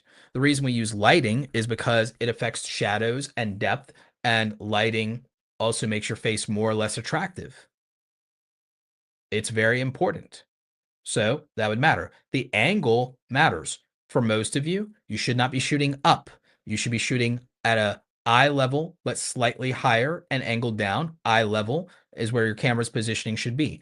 Your camera lens line of sight should be within eye level, but should be also tilted slightly down. Lighting, you should mostly light from the sides and light from above for more flattering lighting. As I said with microphones, Ideal amount of distance from you is hands width, even with a wireless microphone on your chest, hands width. Worst case scenario for one on your desk, elbows width away. For a shotgun microphone that's actually good, worst case scenario, arms width away. That's the rule. That will give you some of the best experience and best quality for your audience when it comes to that. Those things, lights, camera, audio. That's what you would need to do. That's the standard that you'd have to play by, at least for what's going in to be rival to a big YouTuber. Beyond that, it's your performance on camera. What's your communication like? Are you confident? Are you charismatic? Do you bring that energy? Can you make an emotional connection with the audience? So you got to become a better communicator. You have to be charismatic and you have to be confident. Those things matter. How you show up matters. Those would matter in life if you were dealing with people. So they matter on camera. The camera is a proxy for the audience. Your editing, you don't need the greatest editing techniques in the world. Casey Neistat doesn't do crazy color grading. He just usually gets that right in camera. But for a lot of you, just do color correction. Cut your edits properly and accurately and have correct audio that sounds good. That would be most of the battle. You want to make it a little fancy? Great. Add some B-roll. Get it from Storyblocks or shoot it yourself. Add some B-roll that does some show, don't tell. Do some top-down shots for show, don't tell. Do some time lapses for transitions if they make sense. Do something that makes sense for the story and narrative that you're creating. If there's something important, put it on the screen in text. Understand the value of that. There's not that many editing techniques you need. It's mostly the 3 C's: cut, color, correct audio. Cut, color, correct audio. If most of you did that, your YouTube videos are fine as long as you have high quality footage coming in and a good performance coming in. Your videos will be fine. And good audio, good lighting, your videos will be fine if you focus on those 3 things. You want it to be a little fancy? Great. Add some background music, but mix it properly. Go minus 22 dB so that it doesn't overpower your voice. And mix it properly. You want sound effects? Great. Move the sound effects where they're appropriate down to about minus 18 or minus 16 dB so that they're louder than the background music, but not more powerful than your voice. You want your voice to be clear? Make sure that it's not clipping and make sure it's about roughly minus 6 dB, and that on the audio side, that the audio signals are yellow to yellow-orange and not red and spiking and clipping. Fantastic. The audio is good, and now you have a good voice, good music, soundtrack behind you, and proper sound effects. Great. You want motion graphics? They're built into Premiere Pro and they're built into Final Cut Pro. They're plugins for DaVinci Dissolve. You want some of the best in the business that YouTubers use? Go to motionvfx.com. They're not a sponsor. I don't even have an affiliate link for them yet. I need to ask for one. Go to motionvfx.com. They have sales all the time. Get motion graphics packs. YouTubers have made some to let you duplicate some of the things in their content. Spend a little bit of money in here. They have motion graphics for text and plugins for Mogart files in Adobe Premiere Pro already. They have them in Adobe Stock. They have them in Envato Elements. They have them in Storyblocks. You can have motion graphics text without having to learn After Effects. I learned After Effects. You can just do this. Okay, boom. Now you have flying animated text or animated title intros or something fancy there. Fantastic. I even use it for animated graphs, charts, and pie graphs in my video content. That's how I get to do the data-driven storytelling you guys have seen from me. So that's what I did. I learned After Effects techniques to do the spectral audio so that when I wanted to talk or have music in the background and have the audio waveform, I use an audio spectralizer effect that I learned how to make by hand in Adobe After Effects. It's literally a 5-minute to 10-minute tutorial to learn how to do something like that. Most of you, if you just spend 20 to 40 hours learning your video editing software and learning Photoshop to make better thumbnails, you'll get more views, you'll get higher retention on your videos, you'll get more viewers turned into subscribers. That would do it. If you stop marrying yourself to the idea that you should be able to do everything in your phone and go viral unless it's short form, that would help you a lot. If you get great audio, that would help you a lot. If you just bring big creator energy and say, what is the standard of a YouTuber that I admire that has 100,000 to a million subscribers and say, great, I will hold that standard, then that's what would matter. That's what I did even when I was broke and I was on Bobo camera gear that I had as a freelance photographer. One of the main things I focused on was just using an f1.8 lens to make my stuff look better and to give it that depth of field background. And I did that, and I didn't upgrade my camera or my equipment from there until I had 100,000 subscribers. I made the audio good back then on a $30 microphone because it was a wired clip-on microphone. I still believe in the wireless thing, but if you wanted the best, cheapest audio, get a $30 wired microphone, run it with an extension aux cable directly to your camera, and then great, get cheap audio. Just go ahead and clip it on and run it under your shirt or whatever it is. Use gaffer's tape and just use that to get good audio. If you are absolutely broke and destitute and $89 for perfect audio still sounds like too much, $30 then. Get a dedicated mic though, for God's sakes. So there's answers to this.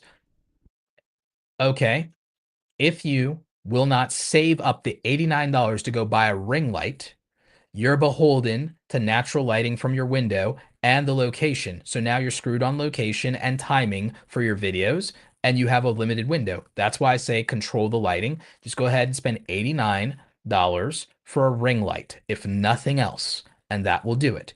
If you are absolutely broke, go get an Elgato key light mini for like $36, $40, and that will do it. It's better than nothing, and it will drastically improve results. And I don't say this to be condescending. I don't say this to be insensitive financially. I'm telling you that if you don't compete for the audience, they have an abundance of options and they don't have to care about your circumstances. It is not the audience's problem that you're on a budget. It is not the audience's problem that you don't have the gear. It's not the audience's problem that you don't have the skill. They can just watch someone who does. That's the long and short of it. And they will, and they do. Your packaging for your thumbnails. Learn how to cut yourself out of the background in Photoshop. If you're doing, content where you're going to put your face in the thumbnail, learn to pose. It's not going to take you that long to learn how to pose. Take multiple shots, take multiple things.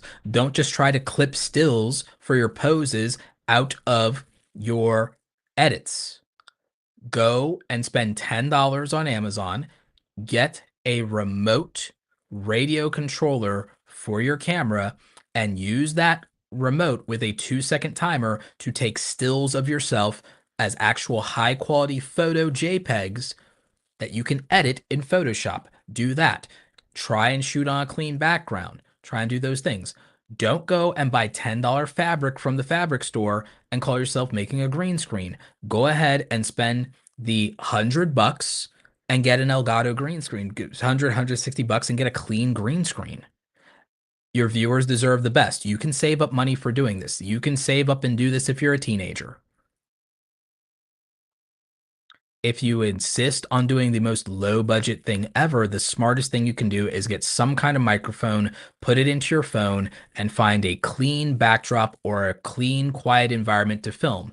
If you don't have a place like that and there's nowhere like that, then go and get a library card. And at your local library, you can rent a meeting room, conference room for $0 for free from the library, an hour at a time. And you can do all your filming in there. And at least you'll be in a quiet, well-lit environment where no one will bother you and where aesthetically it might not look so bad. Bad audio is 100% a reason to click away. So at least, if nothing else, spend the prioritization on that. There's no good reason not to spend $50 to $150 on just having the best audio possible for your audience. There's just no reason. You yourself will not watch a video with bad audio. You don't. You don't want to. You really don't love watching videos with bad lighting. You don't. You don't want to. You don't like watching videos where somebody just rambles with no structure, no game plan, is uncharismatic, doesn't have any energy behind them, isn't articulating themselves well. You don't like watching that content. So why would you make the excuse that you're just doing that now. When you're getting started, I'm not saying you can't start. My videos were bad and you can post them. I'm saying don't expect growth. When I was making my first videos and they were my worst videos, I expected nothing from them. I did grow, mind you, to 10,000 subscribers in my first year of taking it seriously, showing up, making weekly videos, one to two times a week. 1 to 2 times a week was enough in 1 year to get me to 10,000 subscribers on search content, mind you. No virality, nothing, no blowing up. And then the second year, it got me to 20,000 just being consistent, doing 2 to 3 videos a week. And then going hard and going in for a year and doing a video every day and some change got me from 20,000 to 100,000 in 14 months, from 2015 to 2016. You can go look it up. You can go check.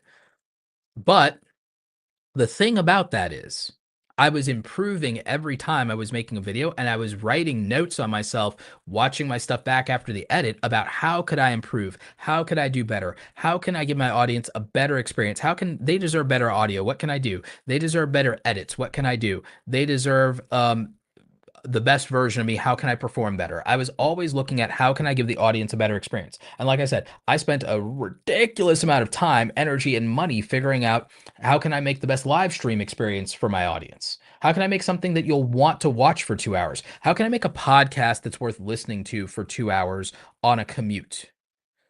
I focused all of my energy on bringing value to the viewer and being an audience first creator and focusing more on how can I give you a great experience when you watch something for me. Now, people are like, well, Roberto, why doesn't that translate to 100,000 views every single upload you do? Because I'm not an entertainer and I'm not focusing the videos on that way, because since my content's education, I have a specific goal. How do I give you the skills? How do I give you strategies? And how do I give you the support that can help you become a full-time content creator?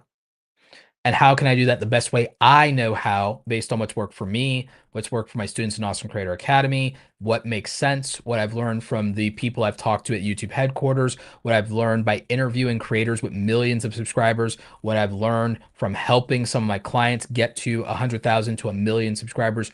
What can I do that's duplicatable for most people? What's duplicatable for most people is if you can save up the money or you can afford to spend it, is to make the production faster with the hardware and to make the production cleaner and more polished with the hardware. One of the things I didn't bring up is one of the reasons that I can do things, and where you saw a couple of days ago, I was able to put out like 3 videos in a week back to back with high quality, green screen and all, mind you, green screen and everything. Why I was able to do that was it's easier when I don't have to duplicate my effort. I can do something one time and get it to work because I can make content with the confidence that the gear will not fail me, that the audio will be good, the video will be good, the lighting will be good. So I invested in things that gave me speed and confidence. One of the first things I did when I was a small YouTuber that gave me speed was I started leaving when I wanted to do daily content in high quality. I found a corner of my room and left my lighting and camera setting in place, locked off on the tripod, and left it alone. And that was my work area. That way, just like the 9 to 5 job, I could show up every day to work, put in my time, and get my result. Streamlining your process and putting your hardware in place can make all the difference in the world, because now there's no friction in the habit of making quality content, because the lighting is the way I want it. The microphone is where I want and need it to be. The batteries are charged. The camera is charged because it's plugged into the wall. One of the other things I did was getting a dummy battery to plug my stuff into the wall. So, oh no, the battery's going to die. Nope, never again. I said no more dead battery. Just plug it into the wall, get a dummy battery, plug it into the wall. Solves that problem. Fantastic. Done. Okay. Oh, did I put the light in the right place? Nope. Leave it in the right place one time. Did I put the tripod in the right place, the frame the way I want it? I did it one time. Put the gaffer's tape down so I know my marks, so I know exactly where it needs the camera needs to be every time. Leave it set up.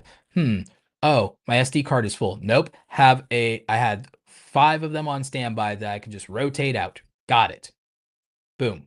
So that was a big part of it. The other thing was I said, you know what? I can't make cinematic content all the time. Best thing I can do is make the easiest thing for me to make, that I actually enjoy making. So I decided, instead of worrying about trying to make this overtop thing to impress other people, I'm like, what's the easiest thing I can do by myself without help from my friends? I don't have manpower. What can I do? I can only do what I can do by myself. I don't have, my friends can't be relied upon to help me make my content. What can I do? Okay. I narrowed my scope and said, well, for right now, this is what I can do. So I'll do the best I can with that. A lot of you, what's holding you back is the content you want to make is beyond your circumstances. You don't have the money, you don't have the time, you don't have the resources, you don't have the experience, and you have nobody to help you. You cannot make that content, not very easily, not very well, and not in a timely manner, and not consistently. You need to adapt your strategy to fit your lifestyle, not what you wish your circumstances were. Use that content to dig yourself out of the hole and into better circumstances where you can start investing in better options that can get you to the goal of being the creator you want to be. So that would be what would help you. It sounds very limiting, but it's actually really smart, is to do the best you can with what you have where you are. It's a quote from Teddy Roosevelt. It was taught to me by my good friend and fellow creator educator, Amy Landino. So do the best you can with what you have where you are. You can't make content that looks exactly like your favorite creator right now. Okay, cool. But can you learn the skills to make a thumbnail that's as good or better than your favorite creator? Now we're talking. That's something that might not cost money, just cost you the time to level up your skills and the concentrated focus effort to do that.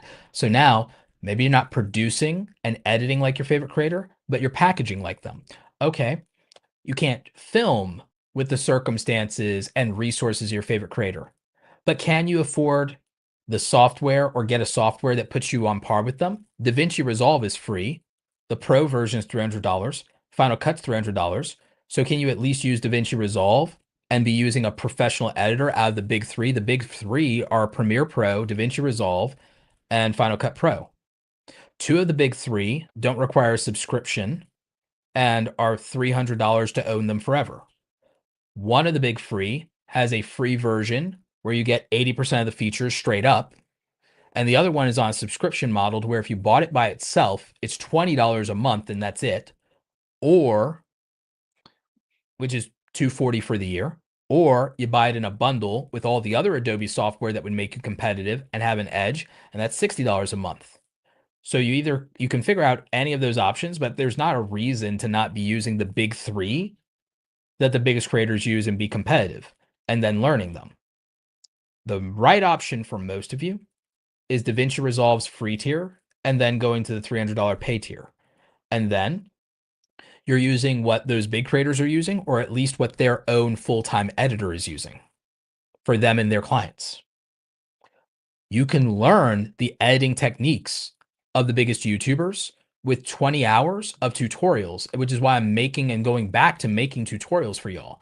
I've got a tutorial on my main channel coming out on adding background music. I've done the video on green screen.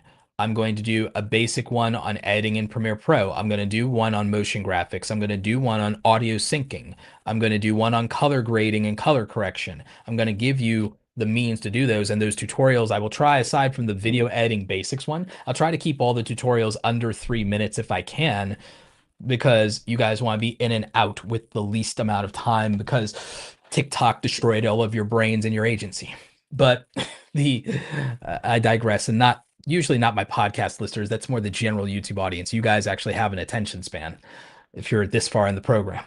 So my issue is, for a lot of you, what you need to be doing is you need to spend 20 or so hours, maybe 40 hours learning video editing skills so that you could duplicate the editing ability and level of the biggest creators. Because think about it from this standpoint. If you learn Photoshop and you do 10, 20 hours of Photoshop training, and you learn the techniques to package and recreate the thumbnails of the biggest creators from scratch on your own without hiring anybody, now you have a competitive advantage and you have a skill set that you could use to make money.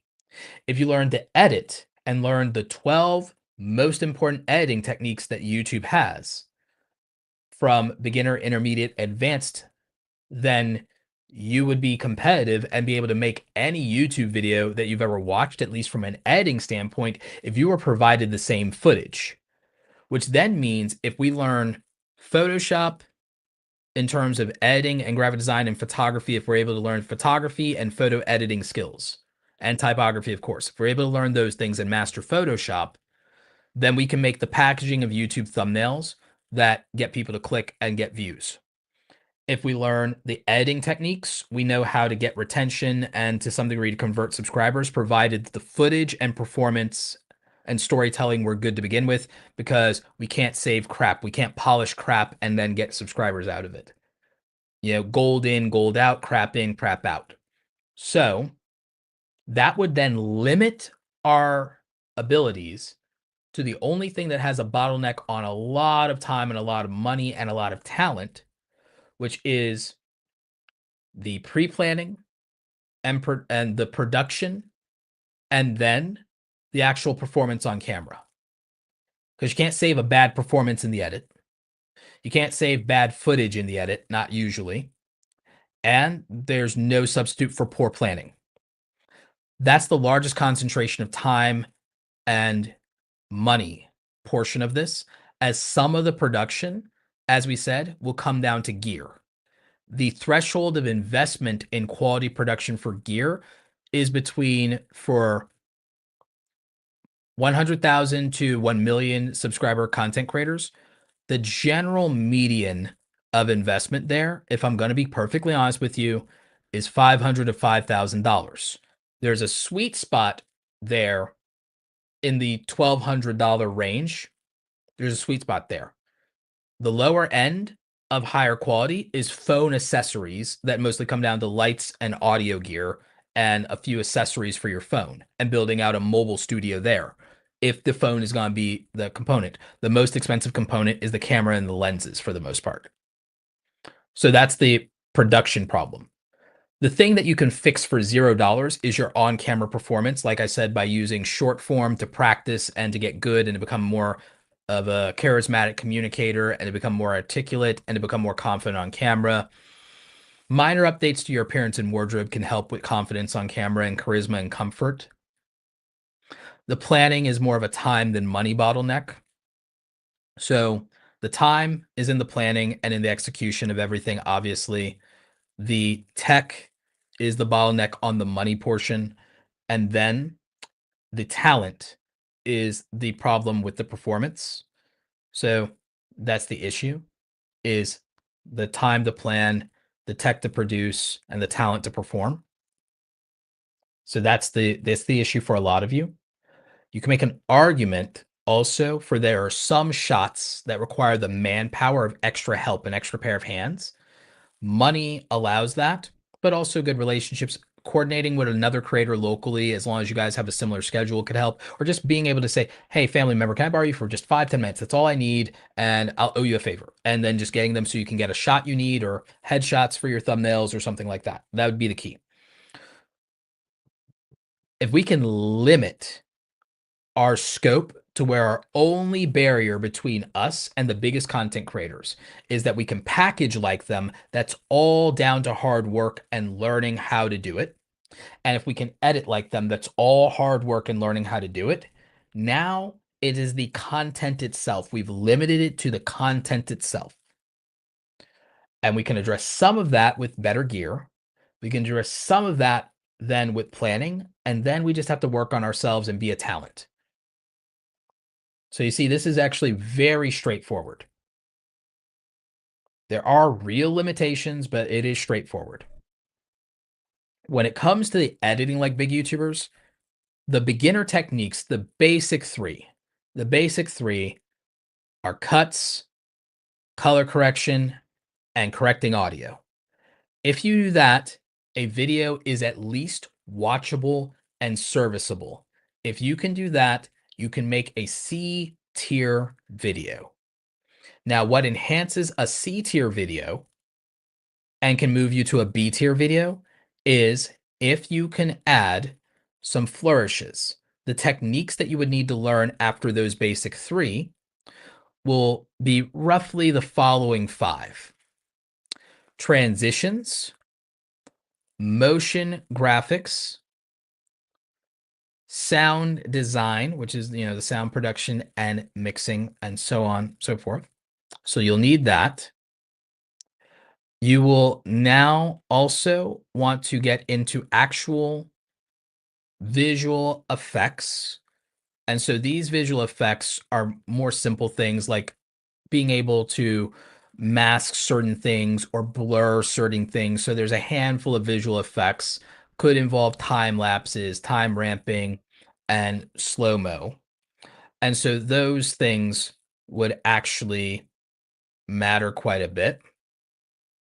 And then, of course, it's really going to be things like your overall ability to do what would we call it? Finishing. And so finishing is going to really be down to just those little tweaks of knowing exactly how to massage aspects of content. So those will move you to being a mid-tier editor, which is, if you know those things, this is literally now most of the high-level content on YouTube that you're seeing. After that, there are only a handful of advanced techniques that take you much further.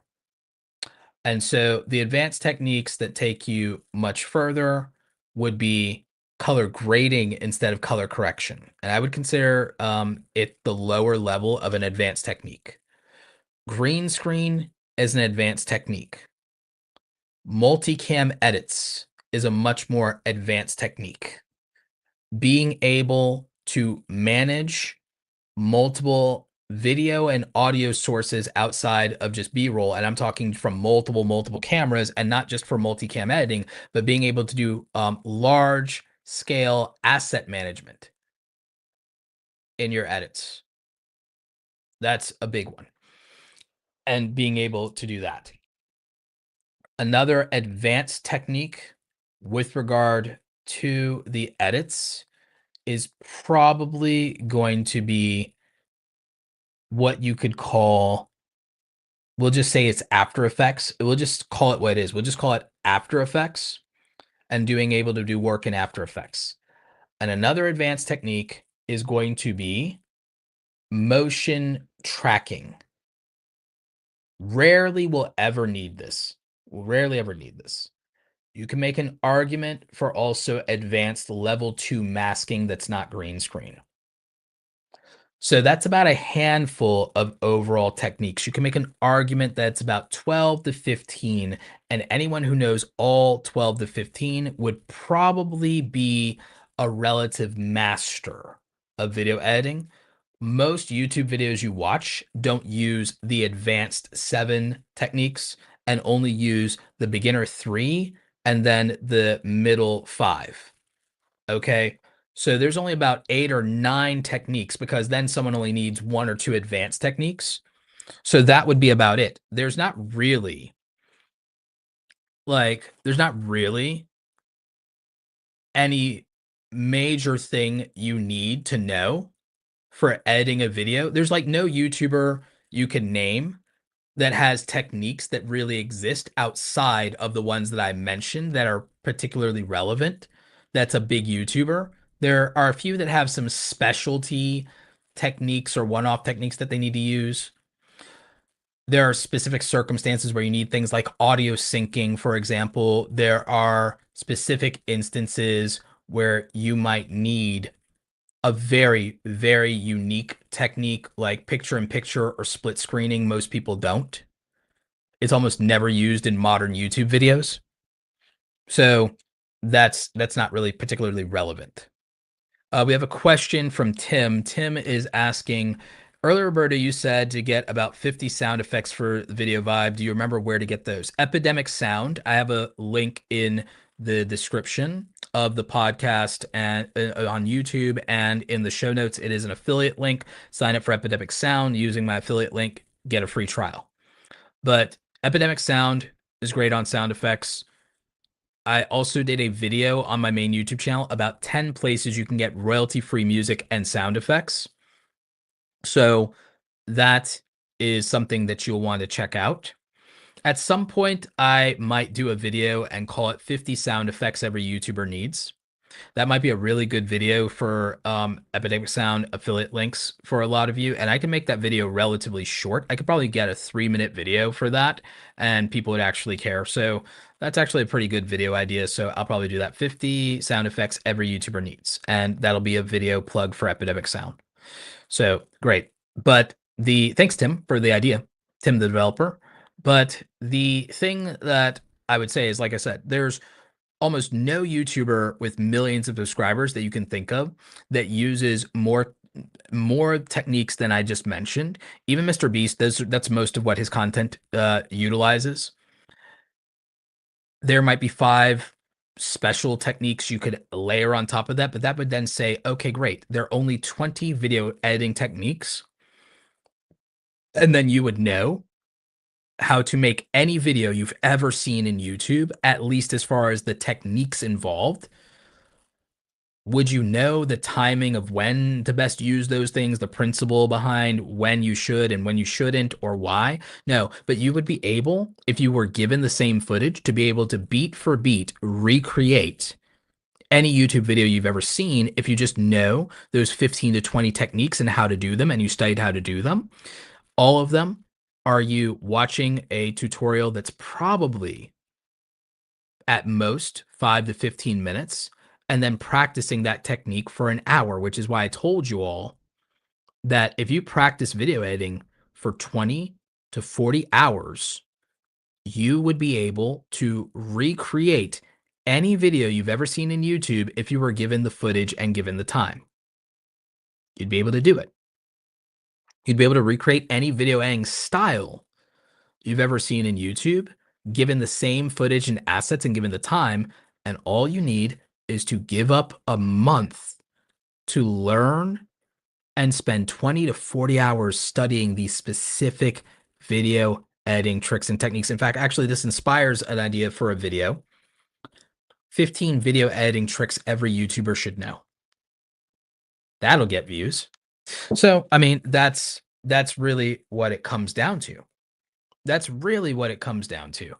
And then there'd be nothing stopping you except for the footage, except for the footage. And so then you need to know and learn more cinematography. You need to stop being intimidated by camera gear, and you'd have to learn how to use a video camera properly. You'd need to know the basics behind a video camera, which basically come down to aperture, shutter speed, frames per second, and ISO, and learning the exposure triangle. If you know those in a camera, you know how to shoot in manual, you know how wide to shoot in manual, and that would matter for you. I'd probably make a less than 5-minute video covering those basics and be done with it. And that would probably help some of you who are intimidated by cameras. But that's really all there is to it. And if you understood that, that would do it. But then you need to learn composition and what makes the footage look good. It would be you starting to learn how to shoot like your favorite YouTuber.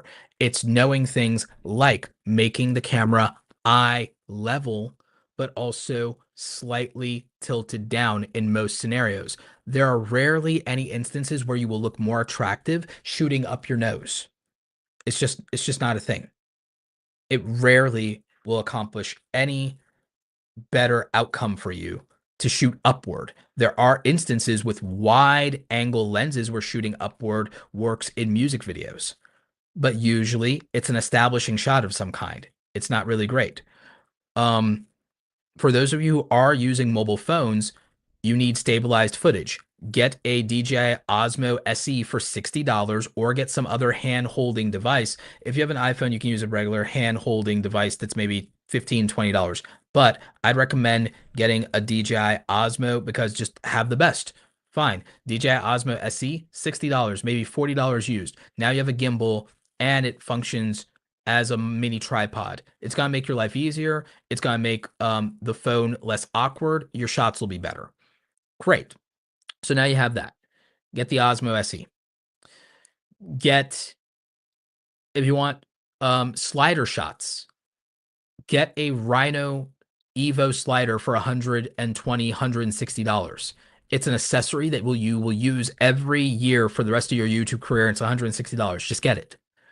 Go ahead and get the wireless microphone from DJI, like I said, or from I think it's Holland or something like that makes a cheaper one if that's what you want to do. So go ahead and just spend $100 into the audio. Just do it. And then you'll have the best audio that you can have if you just spend like $100 into it. So now you have good quality audio. Get yourself a portable light. Get yourself a ring light to keep up in the studio for $89, like I said, or get an Elgato mini key light for $39, like I said. Get something. I highly recommend going further than that, but start somewhere. If you just do these things, as far as a mobile setup, like I said, mobile setup, DJI Mic Mini. Mobile setup, DJI Osmo gimbal, either Osmo 6 or Osmo SE gimbal for the phone. DJI Mic Mini, $89 solo, $169 for the duo for if you want to have two people. Comes with a receiver, comes with a case that charges it, massive battery life. Great experience. Those are really the only major phone accessories you need. Get the iPhone cloud storage so that you can offload all your photos and all your stuff. And if you're going to use your phone, make sure you have enough storage on it. Get rid of the other things on your phone by syncing them to your iCloud. So that would be my advice for the mobile setup for people on their phone.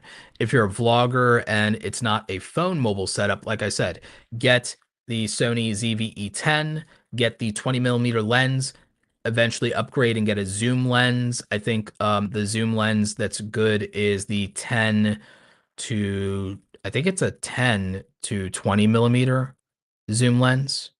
Or is it a 12? I think it's a 10 to 20mm zoom lens is the power zoom lens. So just get something like that and you'd be fine. That'd be the best thing you could probably do in that situation.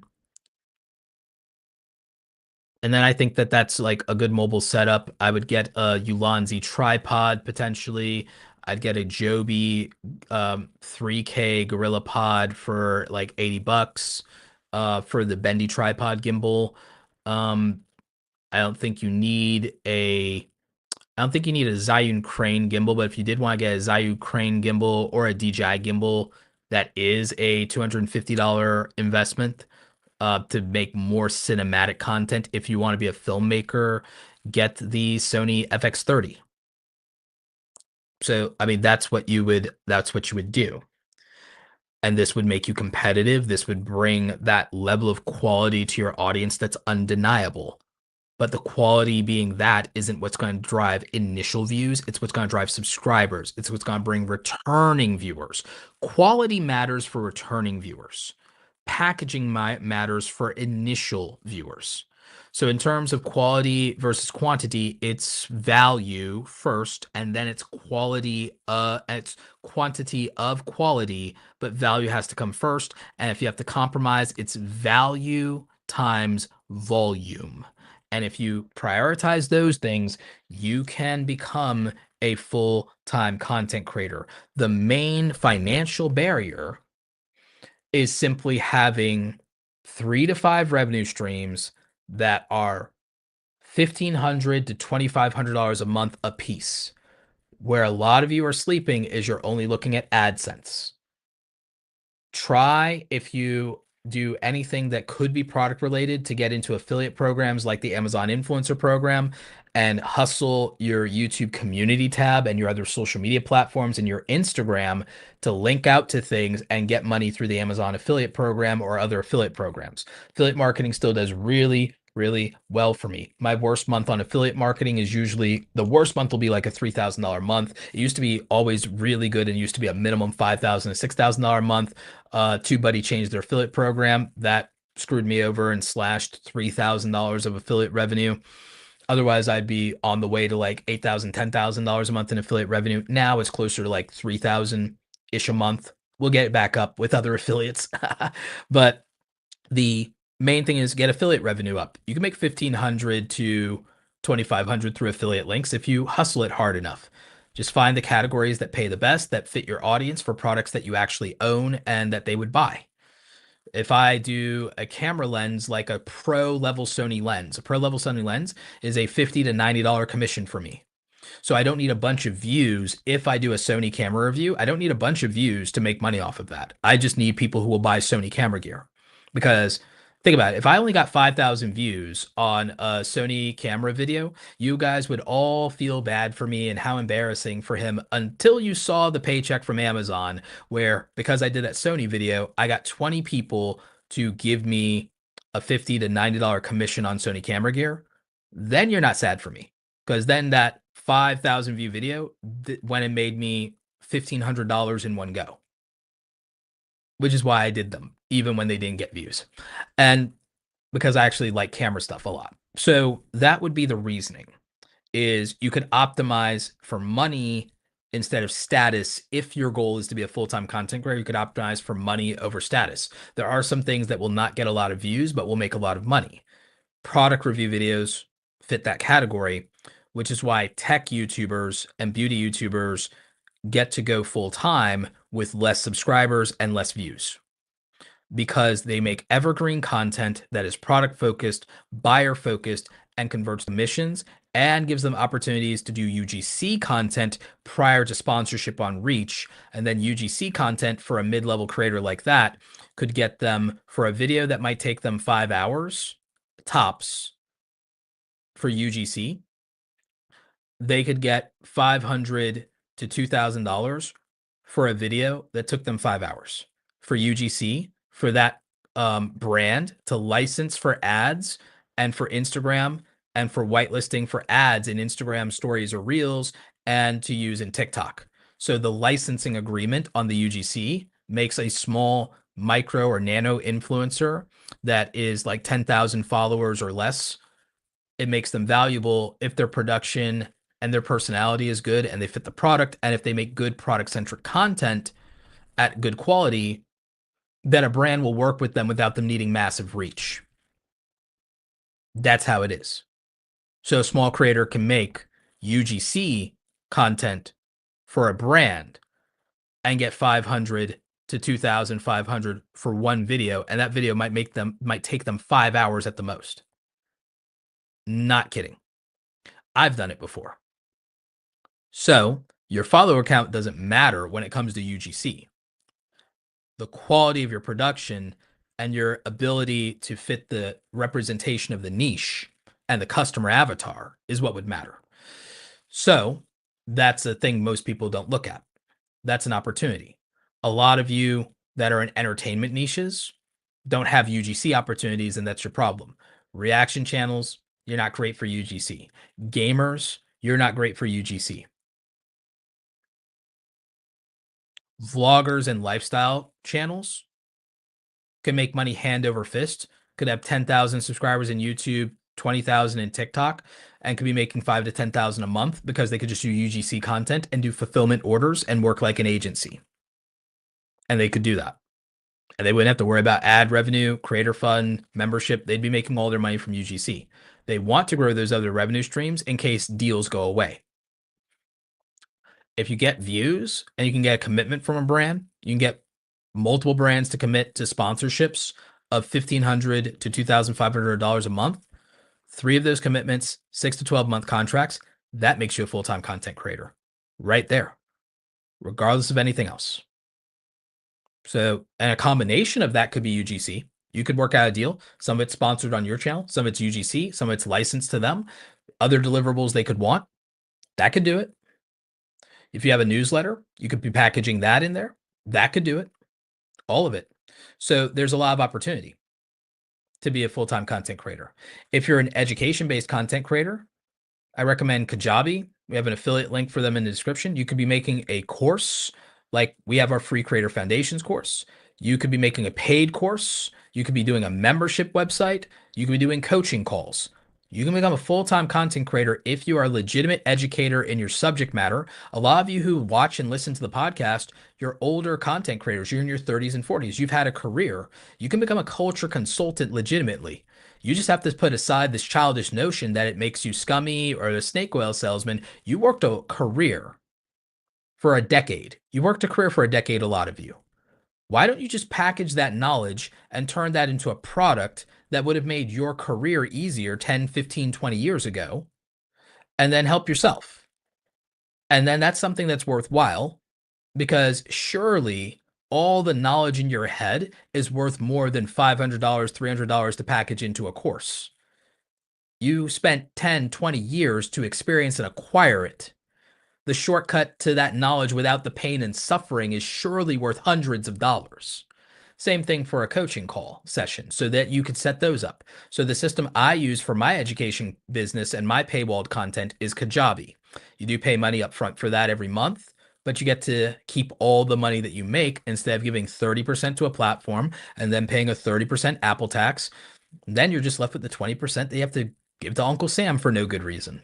So, I mean, that would be my recommendation. I have an affiliate link in the show notes of the podcast if you're listening. If you're watching on YouTube, we have an affiliate link for that in the description. Get yourself a 30-day free trial with Kajabi. Is the system I've used. I've used them for 7 years. Couldn't be happier. And there you go. For non-education based creators, I'm going to be honest with you. Memberships is harder for you. Digital products are almost impossible for you. For you, a lot of you, your real answer is if you're an entertainer, some of you need to make another faceless channel in a more lucrative niche. If your niche has low RPMs and you get a lot of views but make a little bit of money. An alternative for a lot of you who are entertainers, if your audience loves you that much, do live streams that are optimized for fan funding and super chat donations, and then multi-stream there and on Twitch and earn from multiple platforms through multi-streaming. And then also consider creating a clips or shorts channel from your streams to repurpose your content and to get extra ad dollars. Since you have a $0 audience in most cases, you have no business not getting every ounce of monetization out of views. Since people are not willing to support you with their wallet and only their eyeballs, you need to increase the reach of your eyeballs. And the thing is, if you limit yourself to one platform, it doesn't get it done. And if you limit yourself to one channel, it doesn't always get it done. So for entertainment-based creators that know they have a $0 younger, not affluent, broke audience of broke high school and college kids, your answer is surface area. Your answer is to embrace short form content and post short form content in YouTube, TikTok, Instagram, Facebook Reels, Snapchat, and X, and get paid wherever you can get paid. It's to clip your live streams and long form content and repurpose those clips and get ad revenue in every platform out of those clips as well that are 2 to 8 minute clips. And then it's to do live streams with your community 1 to 2 times a week and set up a scenario where the people who do have a little bit of money will support you with donations in chats via your streams, and to reach people where they are with multiple streams, and then go back and add inserts to the replays of those streams so that the replay value is there and you're getting more ad revenue. So that's your real answer if you're an entertainment-based creator. If you're an entertainment-based creator, your audience hates when you sell stuff. You should still try to sell something to the top 1% of your audience that can get over themselves and get over it, but you really need to try to sell something, but 99% of your audience will be absolutely against selling. They hate it. They're not going to buy anything.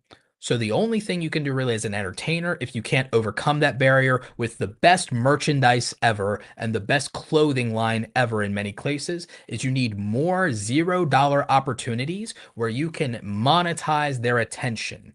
If you are a vlogger and you always wanted to do music, take your money that you're making from your channel and get vocal lessons and voice lessons and musicianship under your belt by paying to be trained. Then take the audience from the vlogging that's in love with you and get them to run up your numbers in Spotify and get you on the Billboard charts.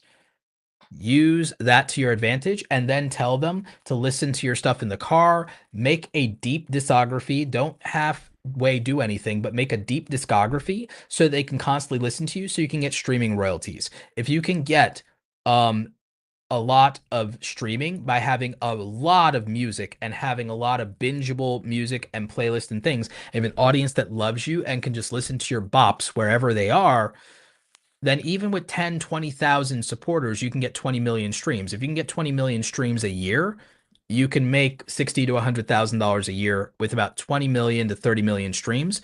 20 million to 30 million streams sounds like a lot until you have 10,000 to 20,000 true fans that listen to your discography like every day, multiple songs. And with music, that's completely reasonable. So it's about the streaming volume, the volume of streams. It's quantity. It is a quantity thing.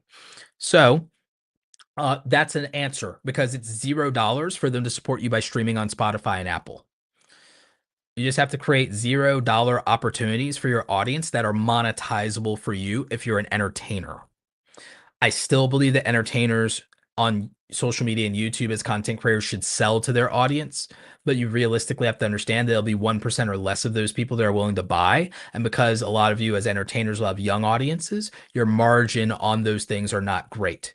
But if you can get 1,000 true fans, it's about creating opportunities for them to spend $100 spread out throughout the year, $100 to $300 spread throughout the year, 1,000 of those true fans. That's the goal.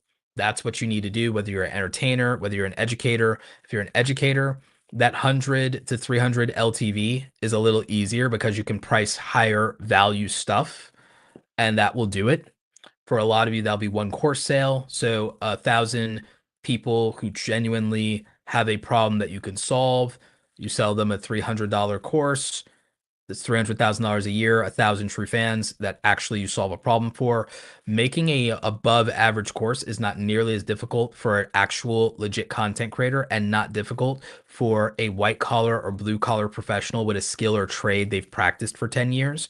And before anyone wants to whine and say, oh, courses are a scam, it's not if it delivers what it's promising. It's not even about the results you get, because if that's the case, then you believe that college is 1,000% a scam, despite the fact that everyone paid for that and they overpaid. If that's the case, and if everything can be learned online for free to high quality, then if free content is the answer to all ills, why is it that we don't have more successes that come out of public education? Sometimes the real answer is the reason that you buy a course is not new or unique information. It is curated information so that you cut through the noise. It is consolidated information so that is consolidated and curated in the right order and only the right things and in an order of operations that is better for the learner. Is about the convenience of learning in a non-distracted way where you don't have Mr. Beast videos popping up in your feed right alongside you trying to do something productive with your life. And no offense to Jimmy. And the other aspect of it is is that aside from curation and consolidation, is that when you have a course, you have continuity. So instead of just ad hoc jumping in to a piece of information, not knowing that there's a prerequisite amount of knowledge, experience, or resources because you didn't watch a video in the right order, you have the continuity of saying, okay, this is consistent and correct information from a single source. And I can go down this through a proper order of operations. Learning ad hoc content only solves a single serving problem. It is not a solution for understanding something in an intimate and deep way. A deep, intimate understanding of something comes down to curation, consolidation, continuity, and consistency. Those things would all matter. And so if you have that through line, then it's easier to understand something at a deep level. Single serving tutorials is convenient when you have to solve a problem in the moment, not to learn a deep understanding of something. That requires something more robust.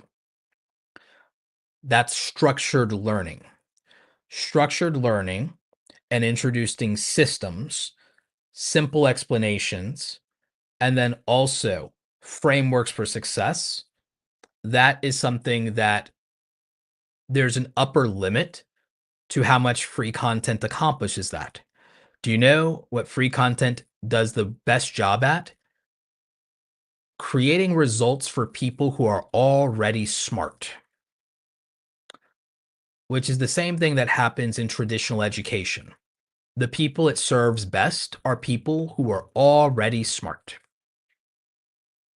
people who need more support, more help, who need a little bit more effort put in, a little more quality attention, not necessarily served by free public school, not necessarily served the best by free public content. For most of those people, one-on-one help would do the best, which is where a private tutor works, Homeschooling works out well for a lot of people in that situation. One-on-one is usually the best solution for people who need the most help to unlock their potential or who have a unique set of learning challenges or circumstances that are not addressed when you talk about general population. That's what we've learned.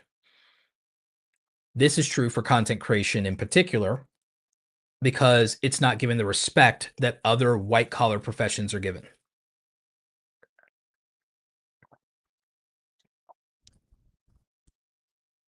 So the key to all of this is that if you want to be a full-time content creator and transition into that, you need a business model that is diversified with the ability for you to have multiple streams of income, but you also need the right skill sets to compete at content creation, and you need to learn the tools of your trade and the techniques of your trade to do it in an efficient way that makes the most out of the 10 to 20 hours a week that you have. The foundation of those 10 to 20 hours a week is best utilized if you spent 10 to 20 hours learning packaging your video content as far as the visual packaging, spent a lot more thoughtfulness into your titles, obviously. The biggest bottleneck will be video editing, and you need to spend 20 to 40 hours to master the 12 to 15 techniques that matter most. Give each of them an hour of practice apiece, I would say. If you did that, then all editing will take a fraction of the time that it takes without you doing that. It can reduce your editing time to 10% of what it is. I'm not joking. The 10 hours you spend on a video can be reduced to about 2 hours, an hour, 90 minutes, and come out better. It means that when you do spend 3 hours, 5 hours on an edit, if you learn, it'll be as if you had spent 40 to 50 hours on an edit. It's about learning how to be efficient and effective and confident in the techniques and when to use them and why to use them. That's a 20 to 40 hour learning curve, not 10,000 hours. Not to beat 90% of people on YouTube anyway, as far as editing ability. Refining that through effort and practice over the course of 100 videos after the fact is where you'll still see progress and improvement. And then you move from good to great because then you're polishing that ability and refining it, polishing a gem at that point. A lot of you, your barriers to quality are not based on editing because editing doesn't represent quality for the most part. It would be enhancing the quality that's already there. Editing is polish.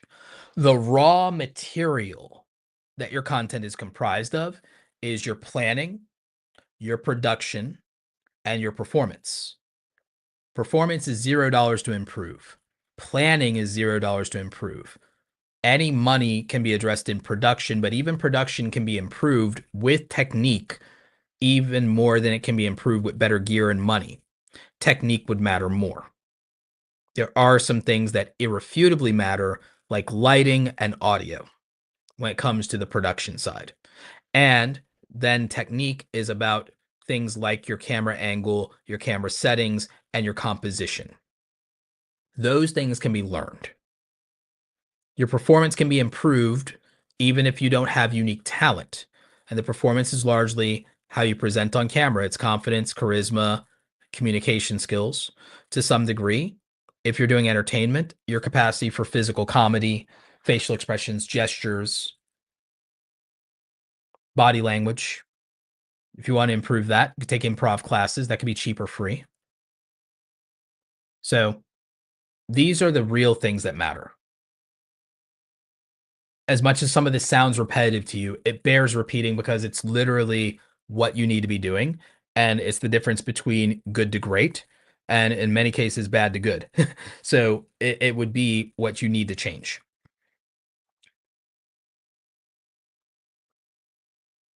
You may have noticed that I did not go into content strategy. You may have noticed I did not address SEO. Titles matter, topics matter.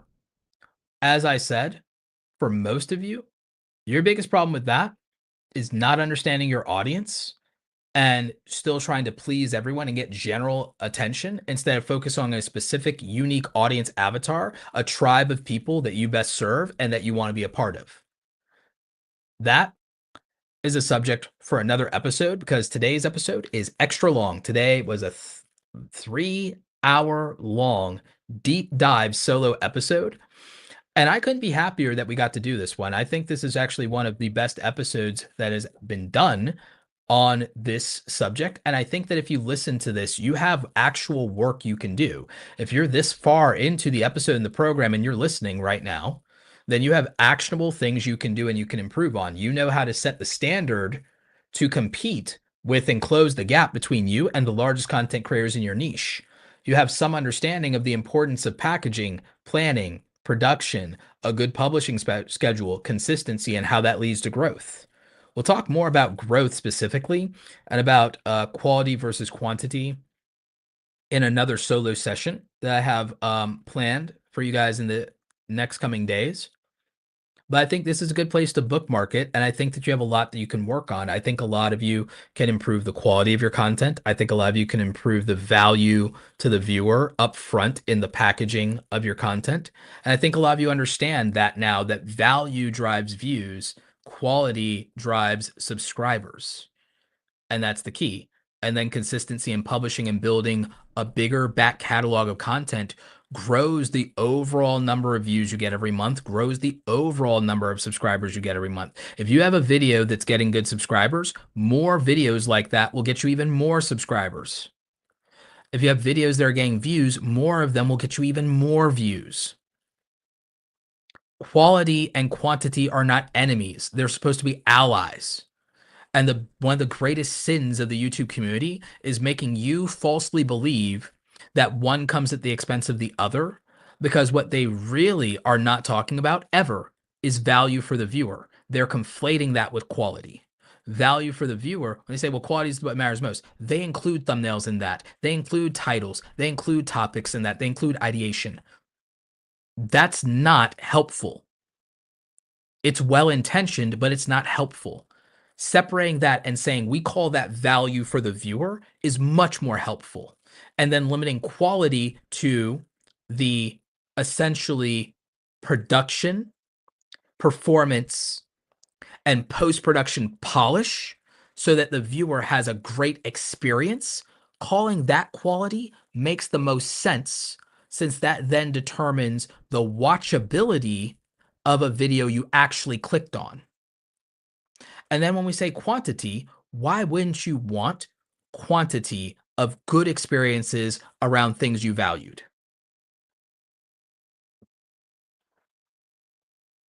So that is something that you really need to pay attention to and focus on going forward.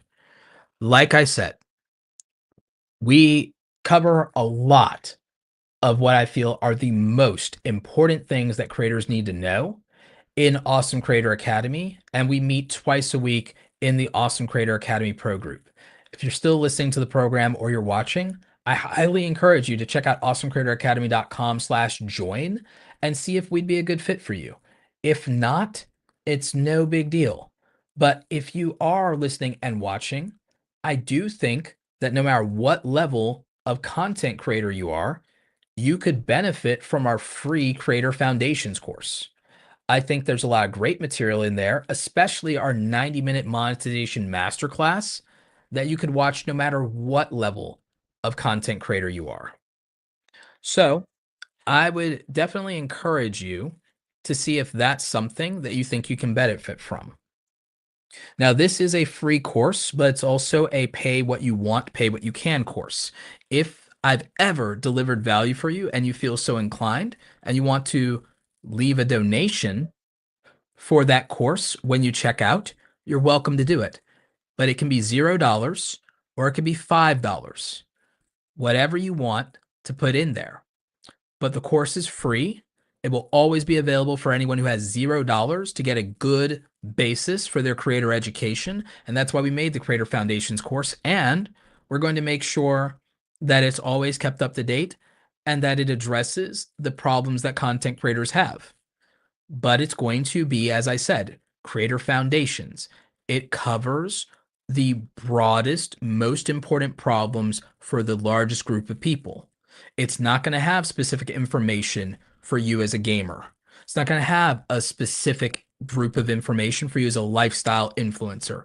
It's not going to be made for you if you are a travel YouTuber who wants to be the biggest travel YouTuber in the niche. It's not going to have specific information. That's what one-on-one help looks like.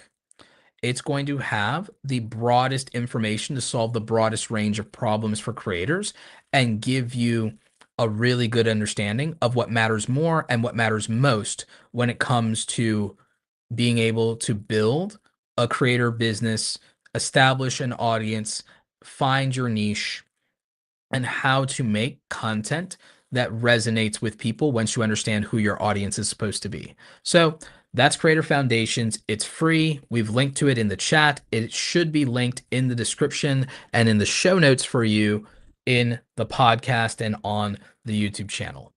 I've really enjoyed our time together. That's going to be it for this episode. I will catch you guys all on the next one. If you want to request topics for the next episode, then make sure you're following me on x.com, formerly Twitter, at Roberto Blake. You can also find me on Instagram at Roberto Blake and make those requests or keep up with whatever I happen to be doing with my behind the scenes content. We'll catch you next time. Stay awesome.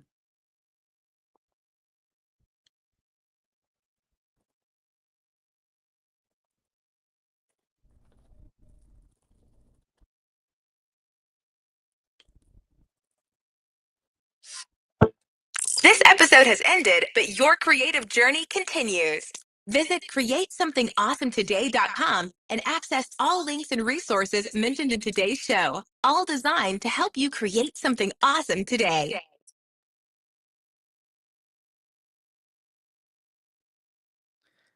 All right, that's it, everybody. We're not doing a Q&A today. I have to run, but it was great doing a longer stream with y'all for the podcast. This episode should probably be out sometime next week in terms of the audio version of the podcast. Really hope that everybody enjoyed it. So we will catch you next time.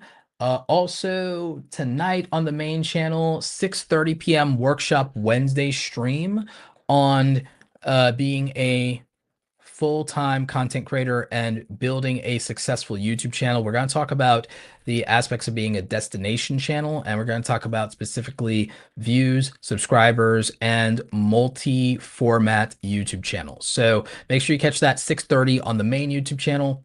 Stay awesome. Bye. Becoming a content creator can be a very lonely process and adventure, but it doesn't have to be. When I first got started going from 0 to 100,000 subscribers, I had to do it all by myself. I didn't have a community of like-minded and like-hearted creators to talk to or to ask for advice, and I certainly didn't have a mentor to guide me along the way. I built the Awesome Creator Academy Pro group because when I was getting started, what would have meant the world to me is not to have to struggle alone when it comes to being a full-time content creator.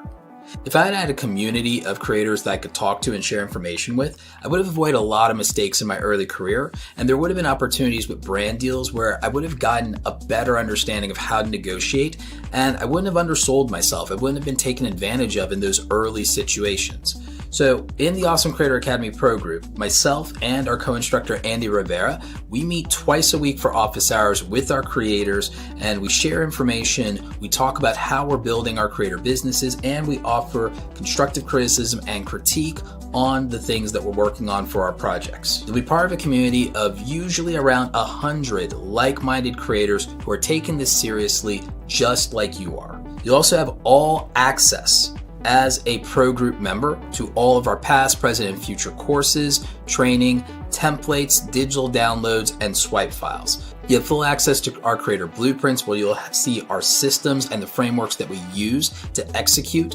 You always fall or rise to the standard of your systems. A lot of people really underestimate how important that is.